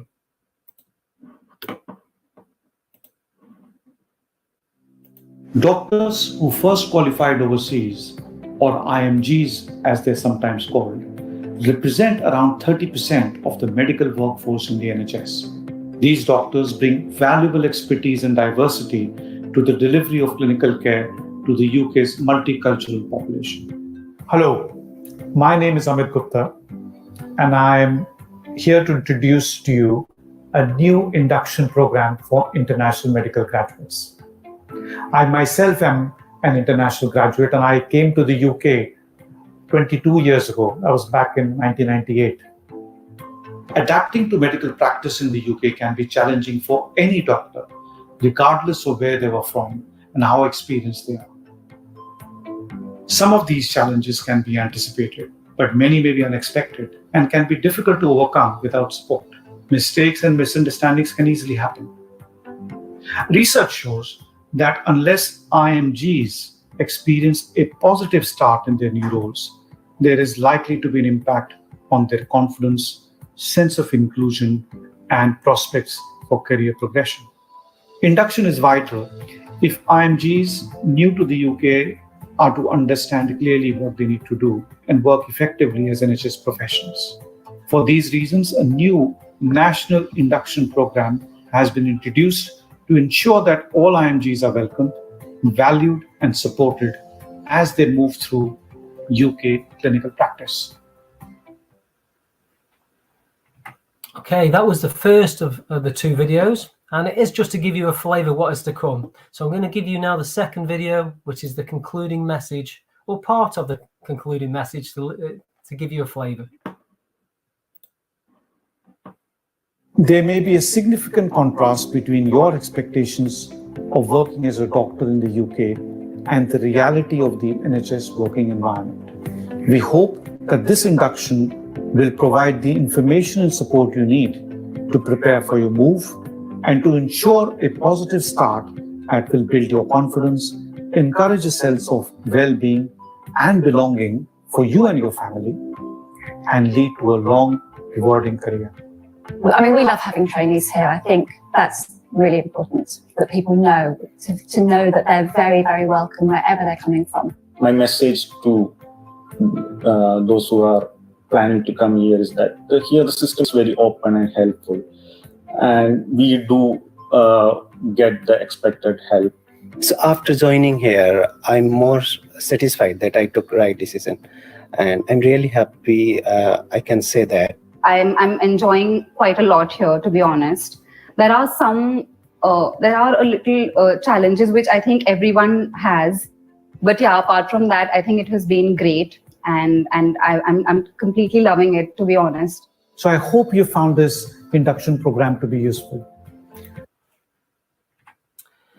And that was the second video we wanted to show you, just that little preview. I'm just going to take you back quickly now to the webpage To access the e-learning content, which is going to be available very soon, you need to either register or view here on the website. This will take you through then to the e-learning content, and you'll be able to access the full library of the 9 videos and actually experience the whole resource in its entirety. I'm going to hand you now back to Marla. I just want to say it's been a fantastic experience working on this program, and I think going forward it will benefit so many. Lots of credit must go to Amit for all the hard work and his team in creating these videos, and for Lynn as well for actually putting together a lot of the scripting and structure that you can see in the session. Thank you.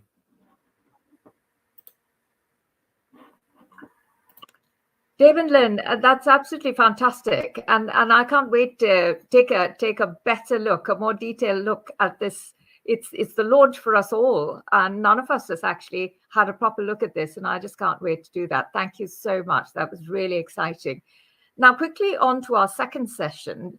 How are we all going to help roll out the guidance and help embed and normalize it into routine ways to support and develop our staff? We're very fortunate to have senior leaders responsible for workforce transformation, professional standards, and NHS resolution to share with us their thoughts on this. And I invite Zoe Penn, Cheryl Samuels, and Vicky Boller to share with us their wisdom of how we go about achieving this. Thank you all. Who'd like to go first? Is it Zoe? Yeah, that would be great. I hope everybody can hear me. Really, really pleased to have got to this point. It's been a very long, slow haul. For NHS London, this is part of a much wider work programme to do with the medical workforce race equality standards. And a good introduction to NHS practice has got to be the cornerstone of how we start people in this business. And it has to be routine. This is not about really doing anything special. This is providing what our doctors need for a smooth start to their career. I'm also prompted by, I do a lot of professional standards work, and that's very much about saying, how do we not just welcome people, but give them a community to belong to so that they can get support, not just for their clinical decision making, but also for their careers, for their families, and for living a happy life within the NHS. So I really commend this. We absolutely have to start somewhere, and it's here. And this is a really exciting moment. Thank you.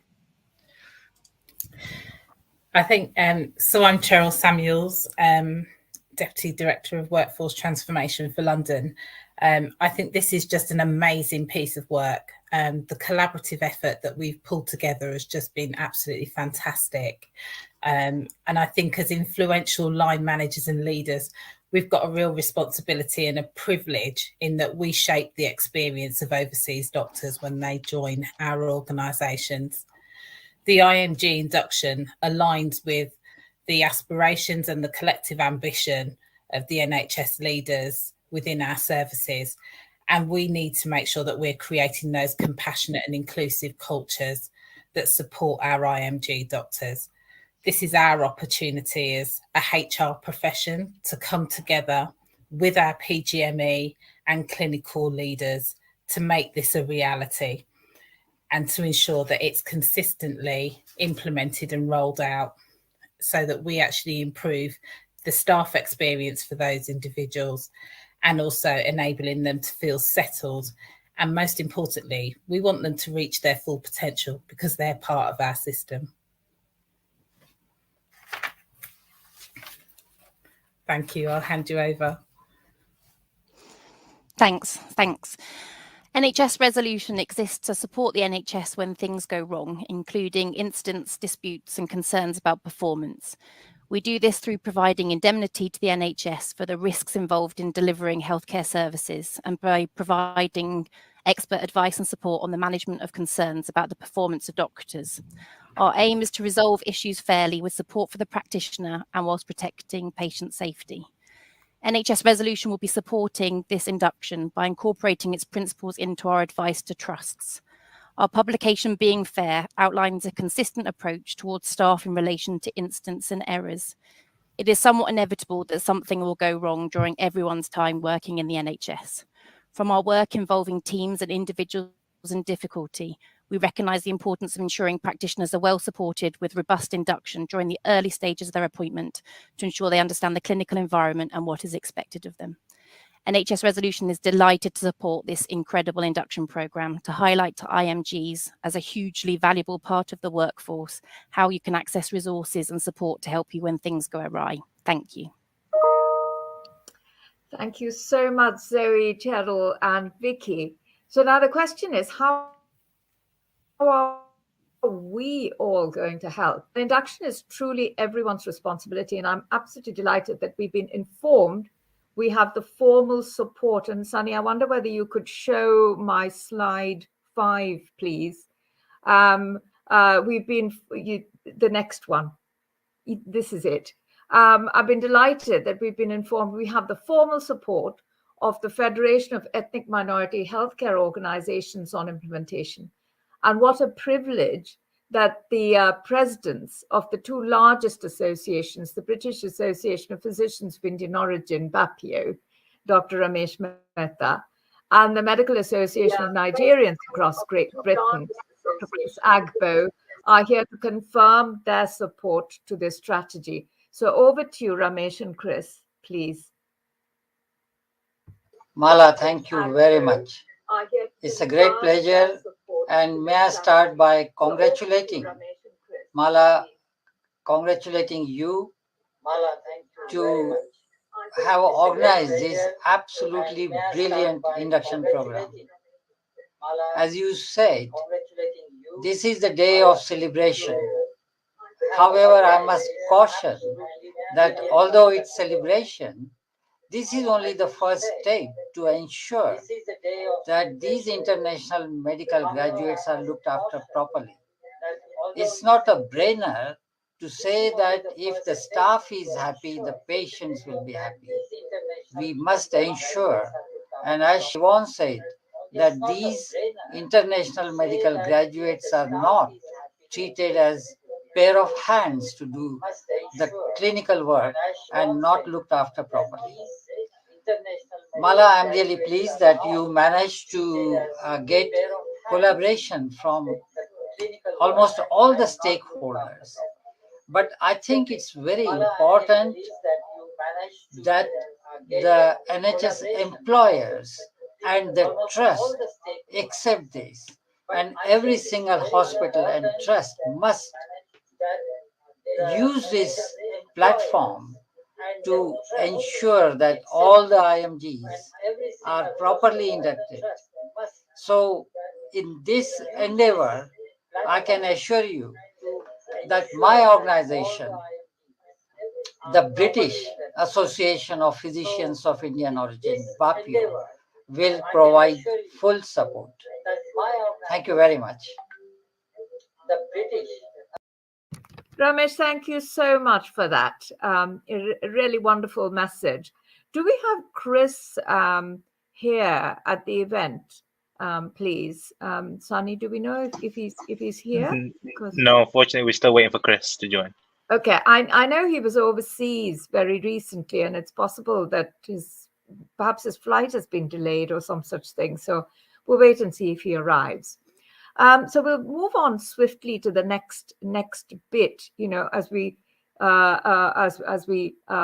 start drawing to a close. In case you're left in any doubt, we have full support of the system's leadership, who have sent us some video messages as they unfortunately could not attend this event in person. So could we now play the messages sent to us by Dr. Jan Nagpal, Dr. Navina Evans, and Dr. Rob Henry, please? And finally, in this section, I invite Tista Chakravarty-Gannon, who leads on induction at the General Medical Council, to share her thoughts with us. She has been a steadfast ally, champion, and supporter, without whose inputs the induction program and its evaluation would simply not have got off the ground. So I want to say a personal thank you to Tista for her friendship to the cause, but also to me personally, Tista. So at the end of the video messages, I'd love you to come and tell us a little bit about where the GMC is on this and what support we can expect in the future from the GMC and from you personally. So the video messages, please, first. I'm delighted that the British Medical Association has been a partner in the development of these standardised induction programmes for IMGs. For far too long, IMGs have not been given the support that they deserved when they come to work in the UK, and consequently, they've suffered disadvantaged, a poorer experience, and additional hurdles. I very much hope that these standardised inductions will become a reality and the norm in all NHS organisations in the nation, so that IMGs can thrive, realise their full potential for the benefit of both the health service and for patients themselves. Thank you so much for giving me the opportunity to speak today on the launch of this programme. I am really delighted on behalf of HEE to support the NHS induction programme to both welcome and value our international medical graduates. Last year, half of the nearly 20,000 doctors who started working in the NHS were international medical graduates, and a large proportion of these colleagues were trainees. I myself come from overseas and have experienced the challenges faced when settling into the culture of a new country.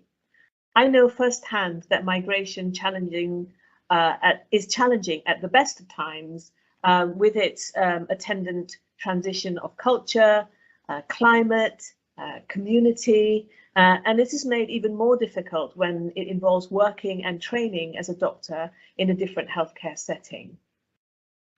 Now, you international medical graduates are an essential part of the NHS workforce, both historically and presently, and often can have a very diverse journeys compared to our UK qualified peers.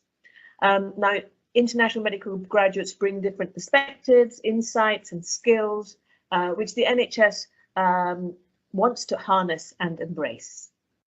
So this induction programme will help to welcome the international medical graduates and at the same time provide valuable information and resources to help settle quickly into the new environment. And this is to the benefit not only of the doctors who are joining us, but also to the teams they will be working with, and ultimately for the people who we care for. Thank you. Hello, I'm Dr. Rob Hendry, the Medical Director at the Medical Protection Society. As a mutual not-for-profit organisation which protects the professional interests of doctors and healthcare workers around the world, we're proud to be able to support this induction programme. We're keen to do all we can to make colleagues who are trained outside the UK feel as welcome, valued and supported as possible. And I look forward to building on this work in the future. I hope you've enjoyed this session. Hello, I'm Dr. Rob.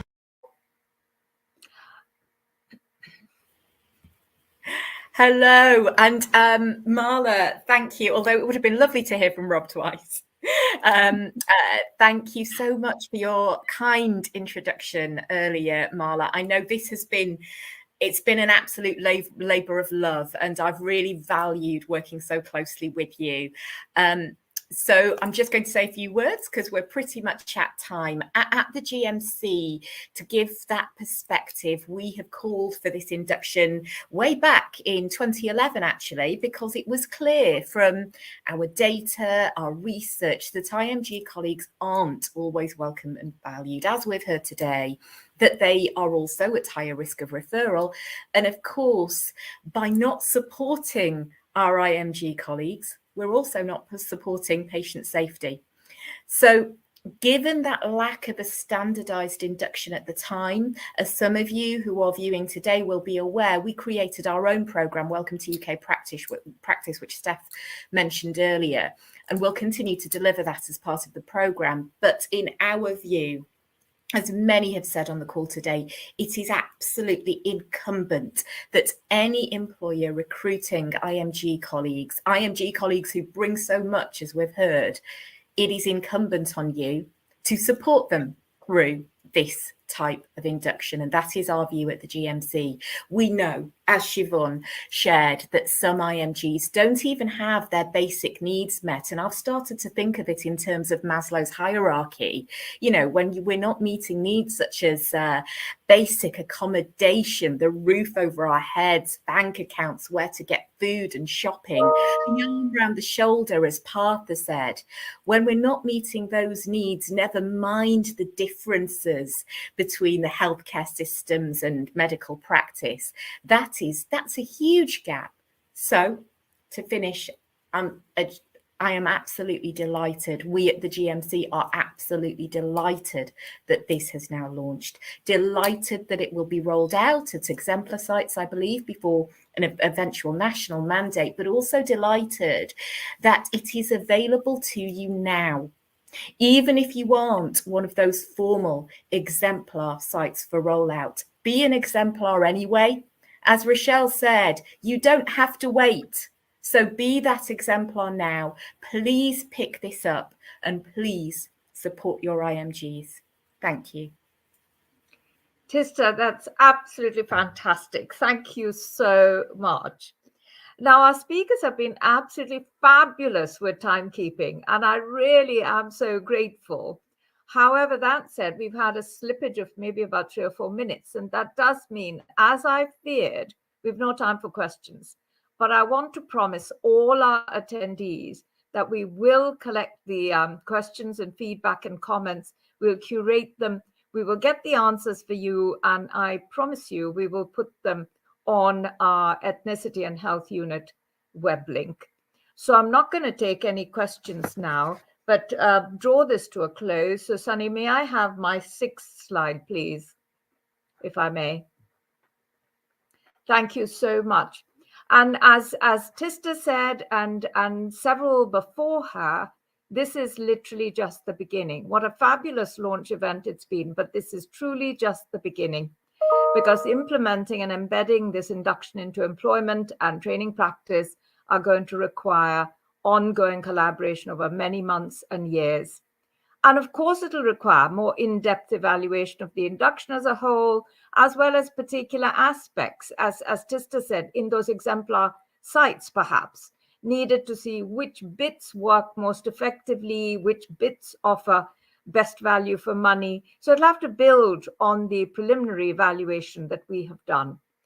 And you know, from now, I hope that communities of practice emerge, because they're much needed to share resources and best practice across regions or trusts with, you know, neighboring trusts maybe. And in that regard, we have plenty of offers of support from many of our speakers. In fact, several, such as Sujesh and Samir, actually proposed that their email addresses may be shown on screen. But the problem with that is, of course, these are going to be removed in 30 seconds from now.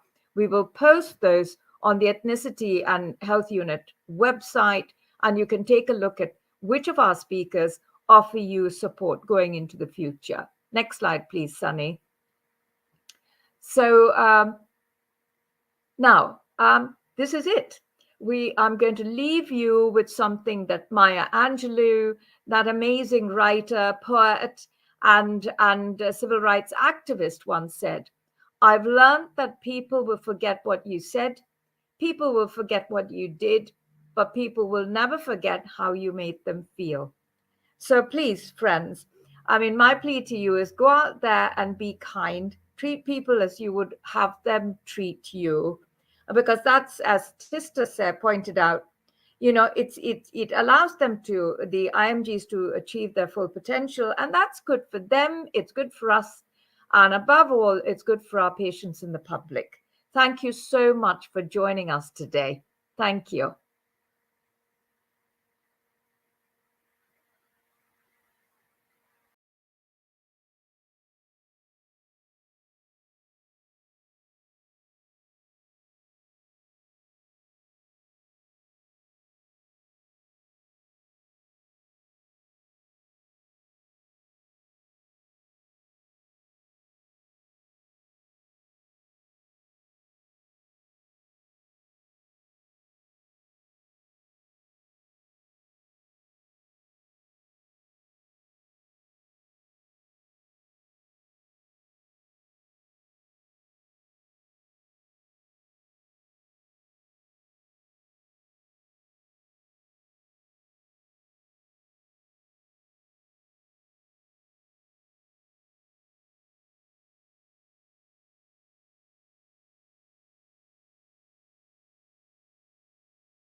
My name is Mark Radford. I'm the Chief Nursing Officer for Health Education England. I'm Sarah. I'm a neurosurgery trainee and currently working in Cambridge. I'm Adrian James. I'm the President of the Royal College, and I'm really delighted to be here. My name's Abby, and I'm the Careers, Information and Quality Lead for the NHS Health Careers team. I hope to be able to get across to you some of the amazing opportunities within the NHS. We have got podiatrists, occupational therapists, speech and language therapists. So we're going to talk about good medical practice, we're going to talk about protecting patient safety. Because of the restrictions, because of remote working, because of the lack of face-to-face contact, because we have to manage patients a different way, we've had to think differently about how we manage this work and how we use technology. I'm in London, so good to see you. I think we've got Ian here as well, haven't we? Hi, Ian. Hey, guys. We are not the only people who are facing problems, but actually through sharing those problems, we can become the health professionals that are required for the globe and for the NHS in the future. It's been really interesting hearing all your top tips. I've got my list now. I can pack my bags. I'm going to wear my seatbelt for safety, but I am going to look out the window ahead of me and enjoy the trip. It's just about us finding the greatness within us and bringing it out and being our best self.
Hi, everyone.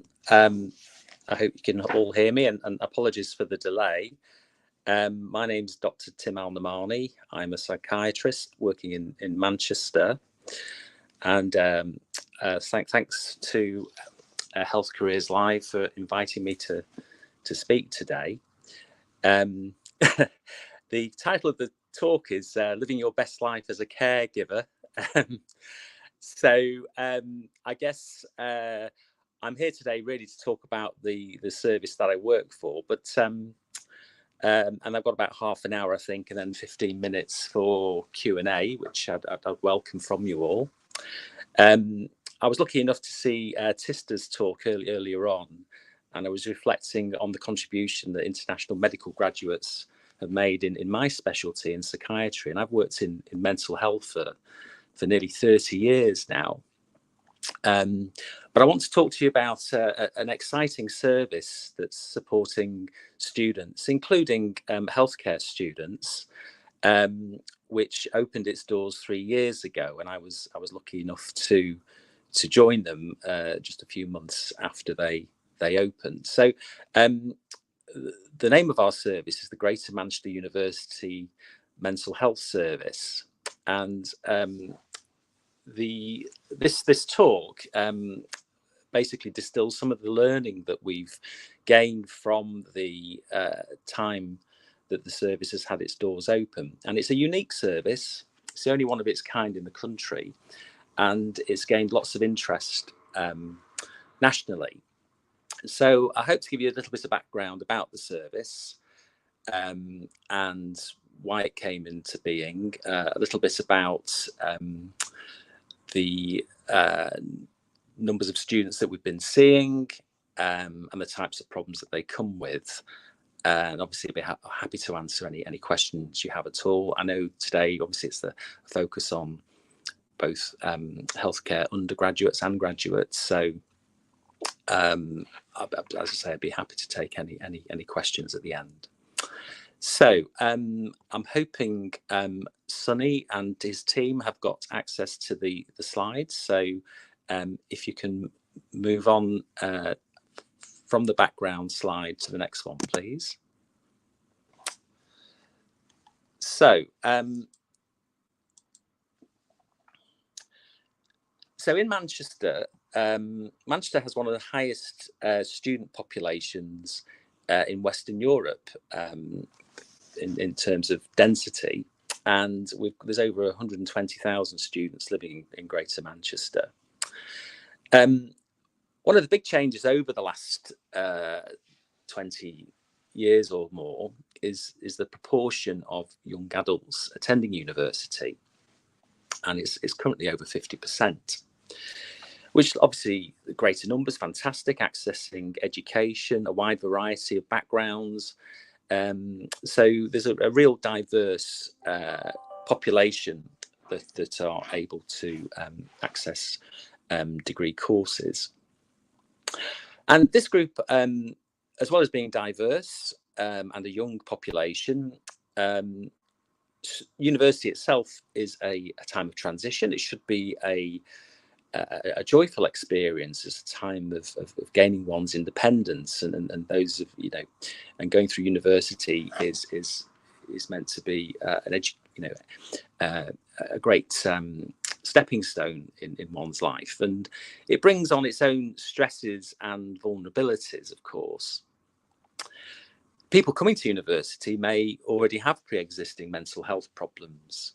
But there are also those mental health problems that emerge whilst they're at university.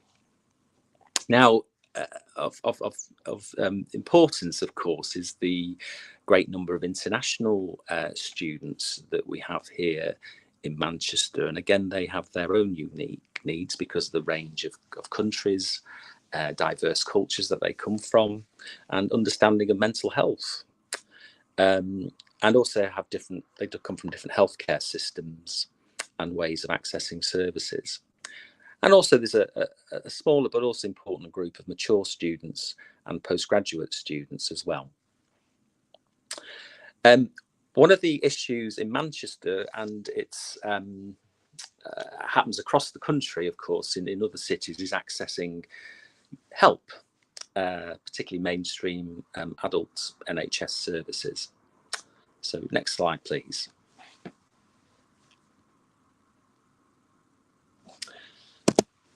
So just a little bit of history then.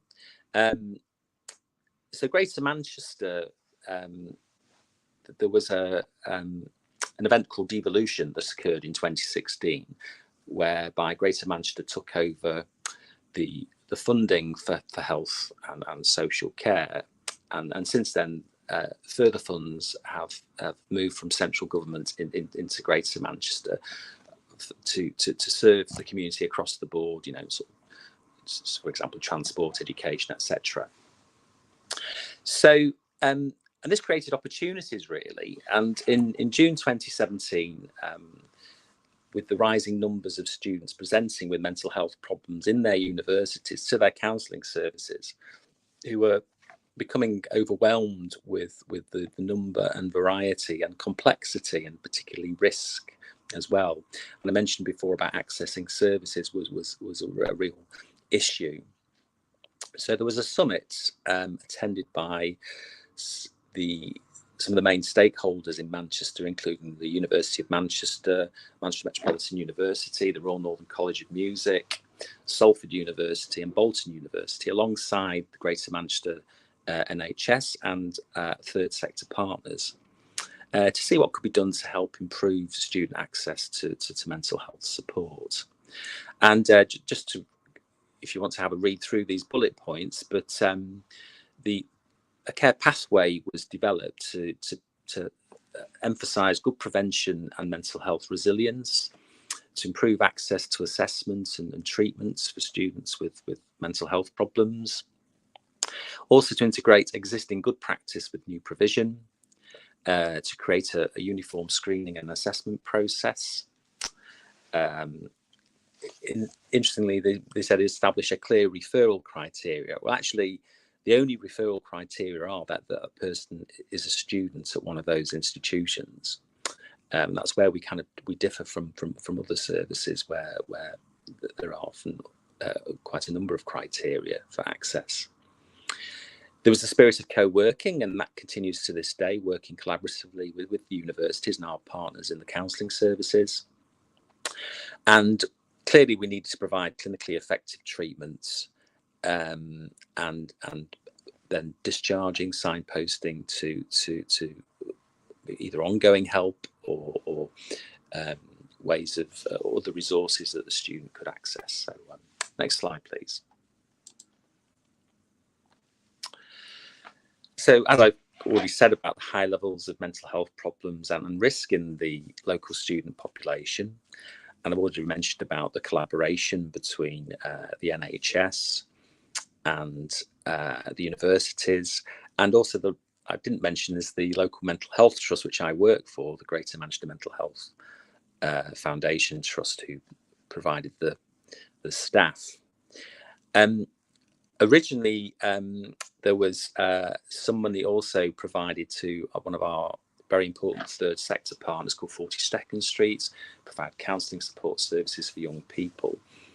And I suppose the other important thing to say was that it was a funded 2-year pilot, which opened its doors in September 2019 through till 2021. You're probably thinking to yourselves, but it's 2023 now. I'm happy to say that we now have further funding agreed, and I can talk about that in a short while. I've given some details about the service costs and the way that was commissioned between the universities and the NHS, and I've said a little bit about the way that the service is overseen. Next slide, please. So if we can move on, please. So the mission statement was about the GM University Mental Health Service was to support universities to improve the mental well-being and resilience of students, to improve their capacity and capability to deal with difficult emotions and experiences, reduce social isolation and increase confidence. And this will be provided through timely access to evidence-based interventions through a multidisciplinary team approach. And the service will strive to provide trauma-informed care, and you may ask what that is. This is focused on the student with a strengths-based recovery programme to support activities and clinical interventions to promote well-being, build social capital, and develop psychological coping strategies. I will mention something a bit about trauma-informed care a little bit later on. Next slide, please. So just a little bit about the service then. The service is made up of a combination of different healthcare professionals. We have 6 senior case managers who come from both mental health nurse and mental health social work backgrounds. We have 5 psychologists, including a consultant clinical psychologist, and 3 more junior mental health practitioners who help more with when students are reaching the end of their support from us. They help them connect with other resources, both in the university and in the local community for them to be involved with. As I say, the leadership of the team includes myself, the team manager, and the consultant clinical psychologist. And we're not a duplicate of existing mainstream services. That's IAPT is the local psychological services. CMHT means the community mental health teams. And we only receive our referrals from the university counselling and wellbeing services. And as well as assessment and intervention, we also offer consultation to the counselling services. And we offer a range of interventions. As a psychiatrist, I assess, diagnose and treat mental illnesses, and if there is a question about diagnosis or need for medication, they'll be invited to attend my clinic. The mainstay is what we call case management, which is both practical and emotional support that's provided by the case managers within the team, and that may amount to just a handful of sessions or more ongoing support for those with more complex difficulties. The service hadn't been open very long when there was obviously the COVID pandemic, and like many services, we had to adapt. And one of the successes was the development of online psychology groups, which covered a range of needs of students, including help with emotional regulation, education about the effects of trauma, something called compassion focused therapy, which was often used for people who have can often be sort of highly self-critical and high levels of perfectionism. And also we offered access to individual psychological therapy in a timely way, so people weren't waiting for months, which is crucial when you're on a degree course. The underpinning model was something called I Thrive, which is well known in sort of young persons or child and adolescent services, which looks at the needs of the individual rather than having to satisfy certain criteria to access services. And also something called Connecting People, which is about sort of once people have had a successful period of help and support, that there other resources are identified for them to sort of continue to access once they've finished their time with our service. So next slide, please. So what tends to happen is if the counselling service sees someone that they feel would benefit from our help, they'll send a referral form, and then we do one of the mental health practitioners in the team will do a very comprehensive assessment to identify the needs of the student, and that includes what we call a risk assessment. And also we have various outcome measures, which I've listed on the slides for you to see, based on mood, levels of function, and feelings of loneliness, and again we get them to fill in these outcome measures at the end of their time with us. So as I've already kind of given some an outline of the various interventions that are offered. Many of the online groups that I mentioned, which I'll talk about later, have now moved to face-to-face, and we also offer a kind of drop-in session on a Tuesday afternoon and on various topics, whether it's about managing mood, managing anxiety, managing worries. There's no commitment to attend them all. People can come along as and when they are available to. And what's been really important is feedback, and I'll say a little bit in a moment about the evaluations of the service that were part of the pilot. So next slide, please. So I'll just a little bit more about each branch of the type of help that we offer, and I've already mentioned about the assessment and diagnosis and access to medication, and then I also offer consultation and training to the team, and I have 2 part-time GP trainees working with me, of which one of the team of healthcare careers worked with me, Dr. Raj Sethi, and that's how I've been invited here today. And also we always often liaise with the university counselling services. So next slide, please. And I already sort of mentioned a bit about what case management is, and during case management, the mental health practitioner will identify with the students, what groups might thought to be helpful, or indeed if there's any individual therapy that's required. Also very important is providing support with letters to the university. For example, if someone's getting behind with their work and needing extension on assignments, needing special arrangements around their exams. Some students may decide to take what's called an interruption, which may for them to focus on their mental health, and again we provide support with that. Next slide, please. So I've already kind of mentioned some of the psychological help that's offered. In more detail, we offer things called case formulation, which is kind of bringing together all the problems that person may encounter, but also think about their strengths and think about how their background may contribute to the way they are feeling right now. And I've listed a number of different types of individual therapy that we offer. I'm happy to answer questions about that. The team psychologists, again, will offer very important supervision and consultation to both the team and our university counselling partners. So next slide, please.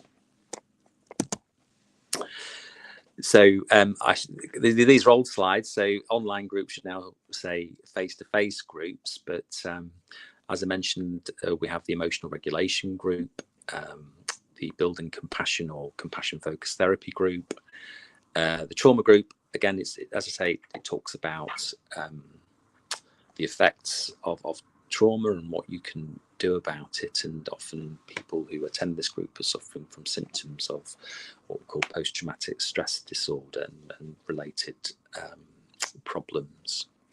And also, we've seen a range of students who may have problems around their eating, may not necessarily have a formal diagnosis of an eating disorder, but it's certainly part of some of the range of problems that they present. So in collaboration with the Eating Disorder Service, we ran a group to help with those areas.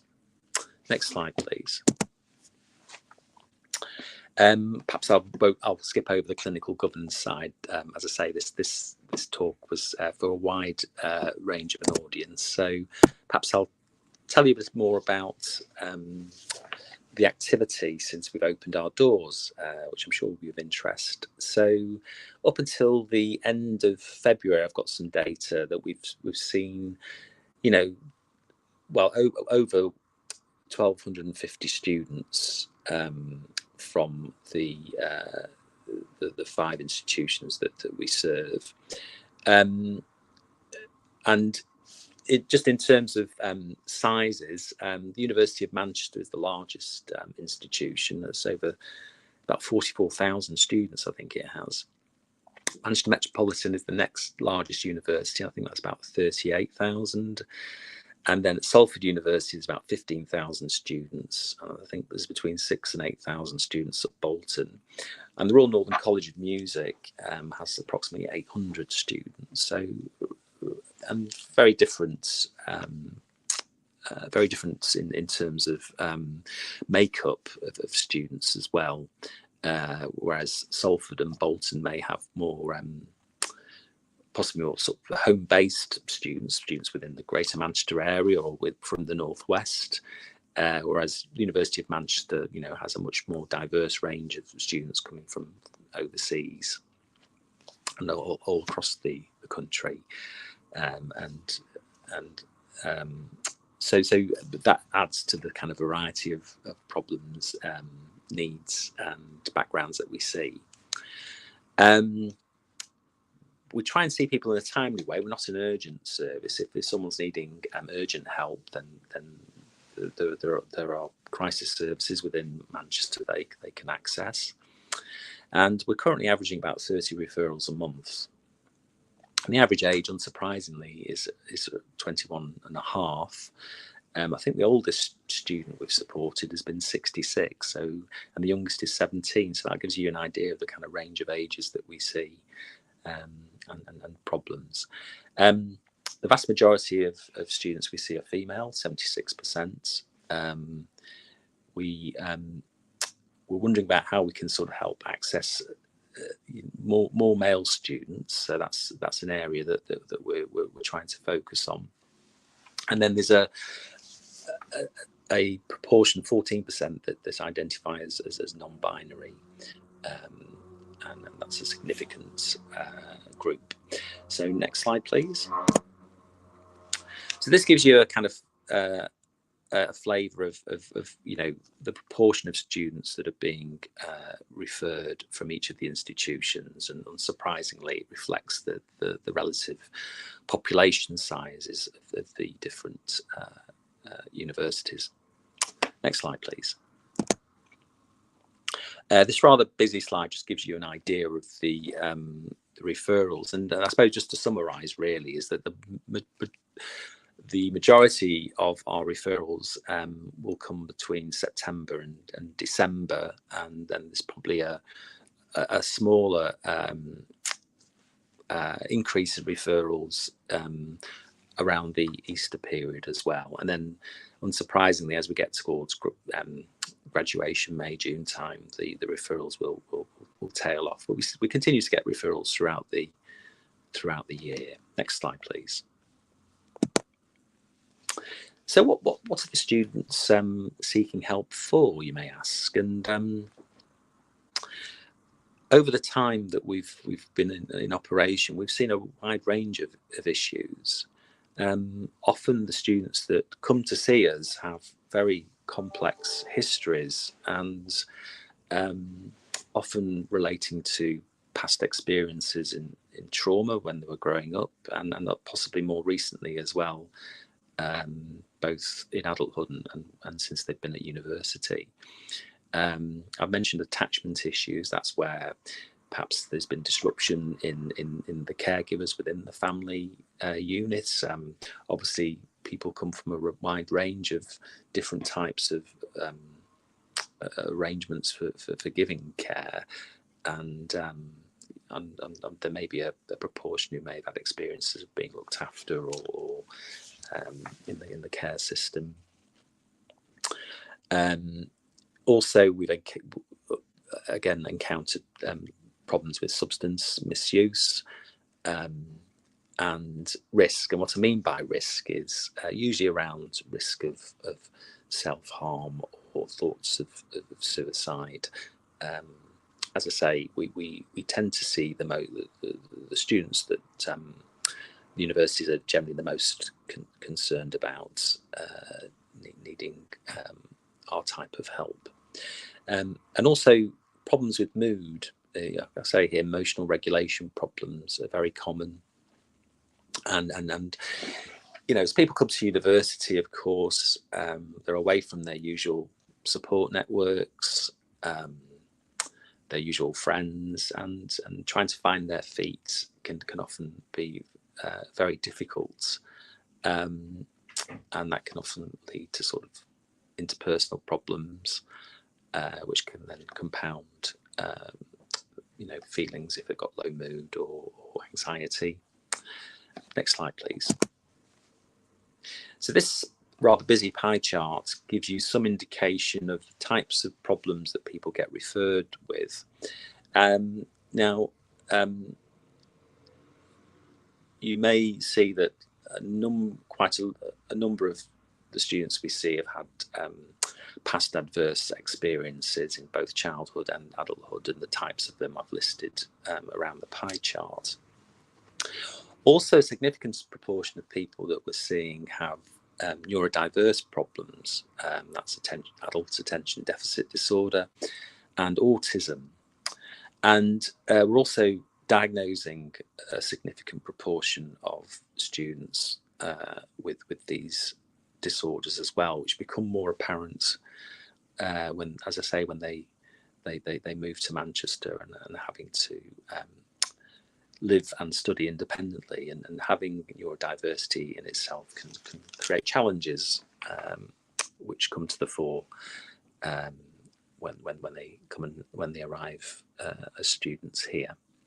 So next slide, please. So I'm just going to, next slide after that, I'll go to case study 2, please.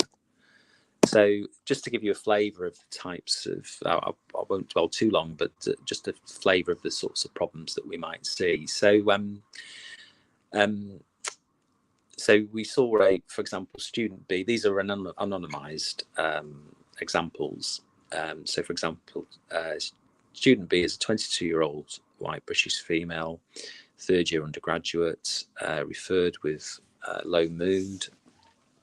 EUPD means emotionally unstable personality disorder, which is a kind of a sort of complex emotional, cognitive and behavioural set of problems that arise due to often associated with difficulties in childhood, and then can lead to interpersonal difficulties and mood regulation problems in adulthood, and accompanying that is a past and current suicidal behaviour, deliberate self-harm, and as I mentioned, there's a history of physical and emotional abuse in childhood, with trauma in adolescence and adulthood, and current substance use. So she was assessed and accepted. I must say 95% of students that refer to the service are seen by us, and received a period of case management, as I mentioned, a form of practical emotional support. And during that time, a relationship was built with them. Their mental health was stabilised, as well as their risk, and ongoing liaison with the university in terms of enabling them to successfully continue with their degree. She was seen by myself and also completed the online emotional regulation group. This was during the time of COVID. They also then completed one-to-one psychological therapy, focusing on past trauma. And following that, there was significant improvements in her mental health. And as I say, she successfully completed a course and graduated in June. So that gives you an example of the types of problems that we see and how we approach them. So next slide, please. I'll say a little bit about the service evaluation. Maybe of interest to you. We always collect in-house data from students about what they think about the service and perhaps ways of improving the service, which is very important to us. It's really important to get students' views about what they think works and what doesn't. There was a more in-depth analytical evaluation done in the first year of the service, which actually demonstrated a significant reduction in presentations to A&E by students since the service opened its doors, a 19% reduction, and also a similar level in reduction in referral to mainstream mental health services. There was a really interesting qualitative evaluation which was done by the University of Manchester, and the reason why it was very interesting was that student ambassadors were employed from the institutions to go out and talk to peers who've used the service, and to get some really in-depth, really honest and really helpful feedback as to their experience and what they thought could be done to improve, or areas that we were already doing well in. Next slide, please. So that just gives you an example of some of the student feedback that we've had. I'm pleased to say that overwhelmingly it's either good or excellent. Obviously, it's very important for us to understand from certain individuals if their experience has been less than optimal, to see what happened there. So next slide, please. I'll leave you to just have a read through some of the really important comments that we have received from students over the time that the service has been running. I'll just pause for a moment.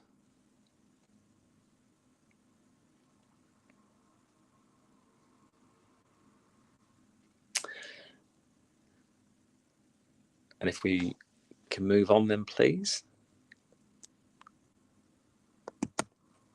So just mindful that a couple of minutes, that what have we learned so far? And so if you can move to the next slide, to key issues.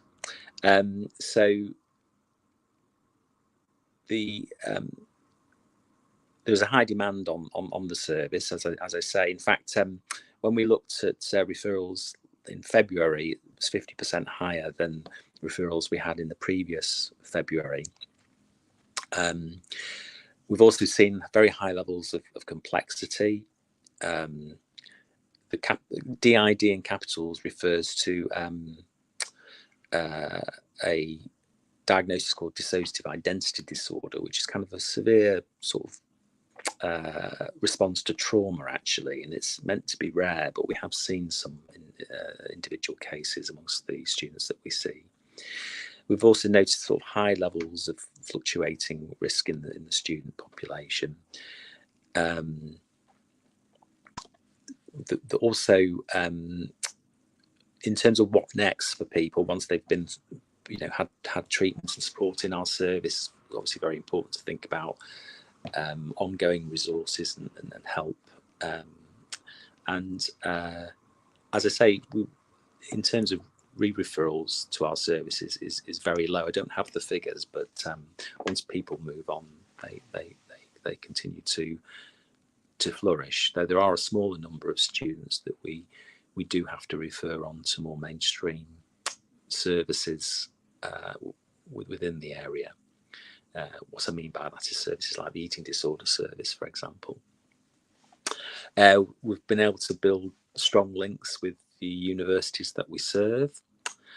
I've already mentioned about some of the challenges with helping some students move on. In terms of funding, I'm pleased to say that, as I say, we now have regular funding, and we've also had additional funding to increase the capacity of the service as well. So we have had additional members of the team come to join us, which has helped with meeting the demand. I've also kind of touched upon some of the issues related to COVID and the problems with loneliness, for example, certainly with the first year students that were coming during that period of time, was very, very challenging. Next slide, please.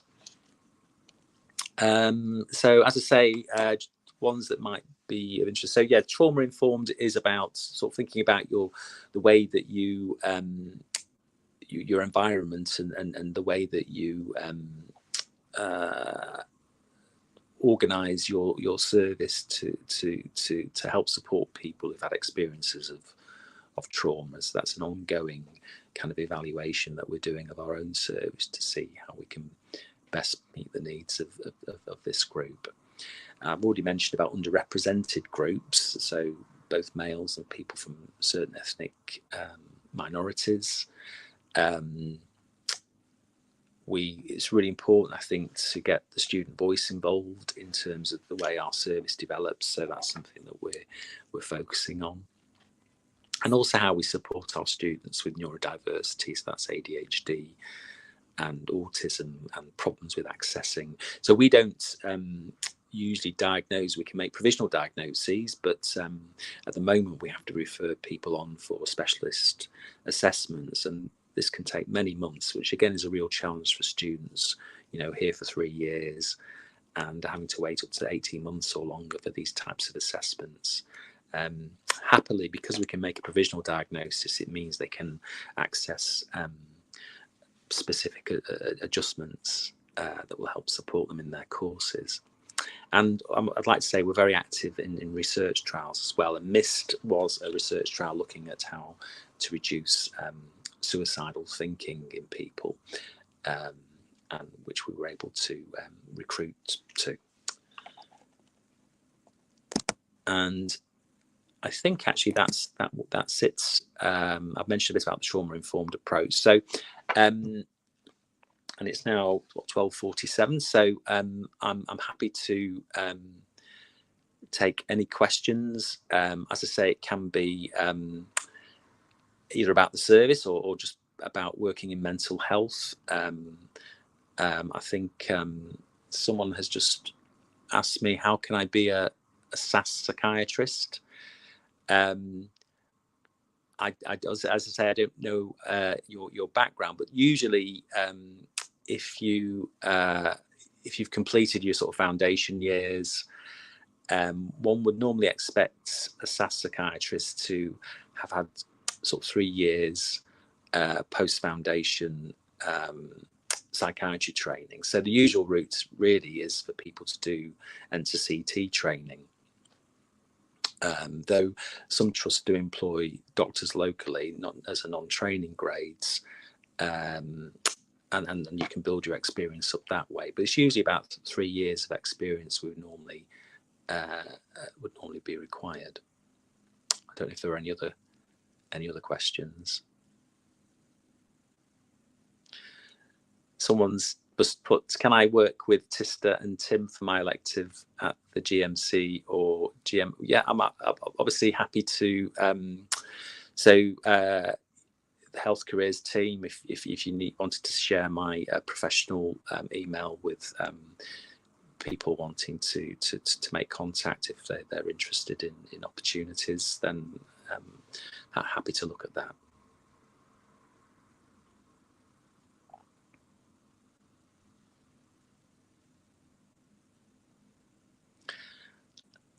So I don't know if there are any other. That was all, Tim. Thank you so much. Thank you so much for that.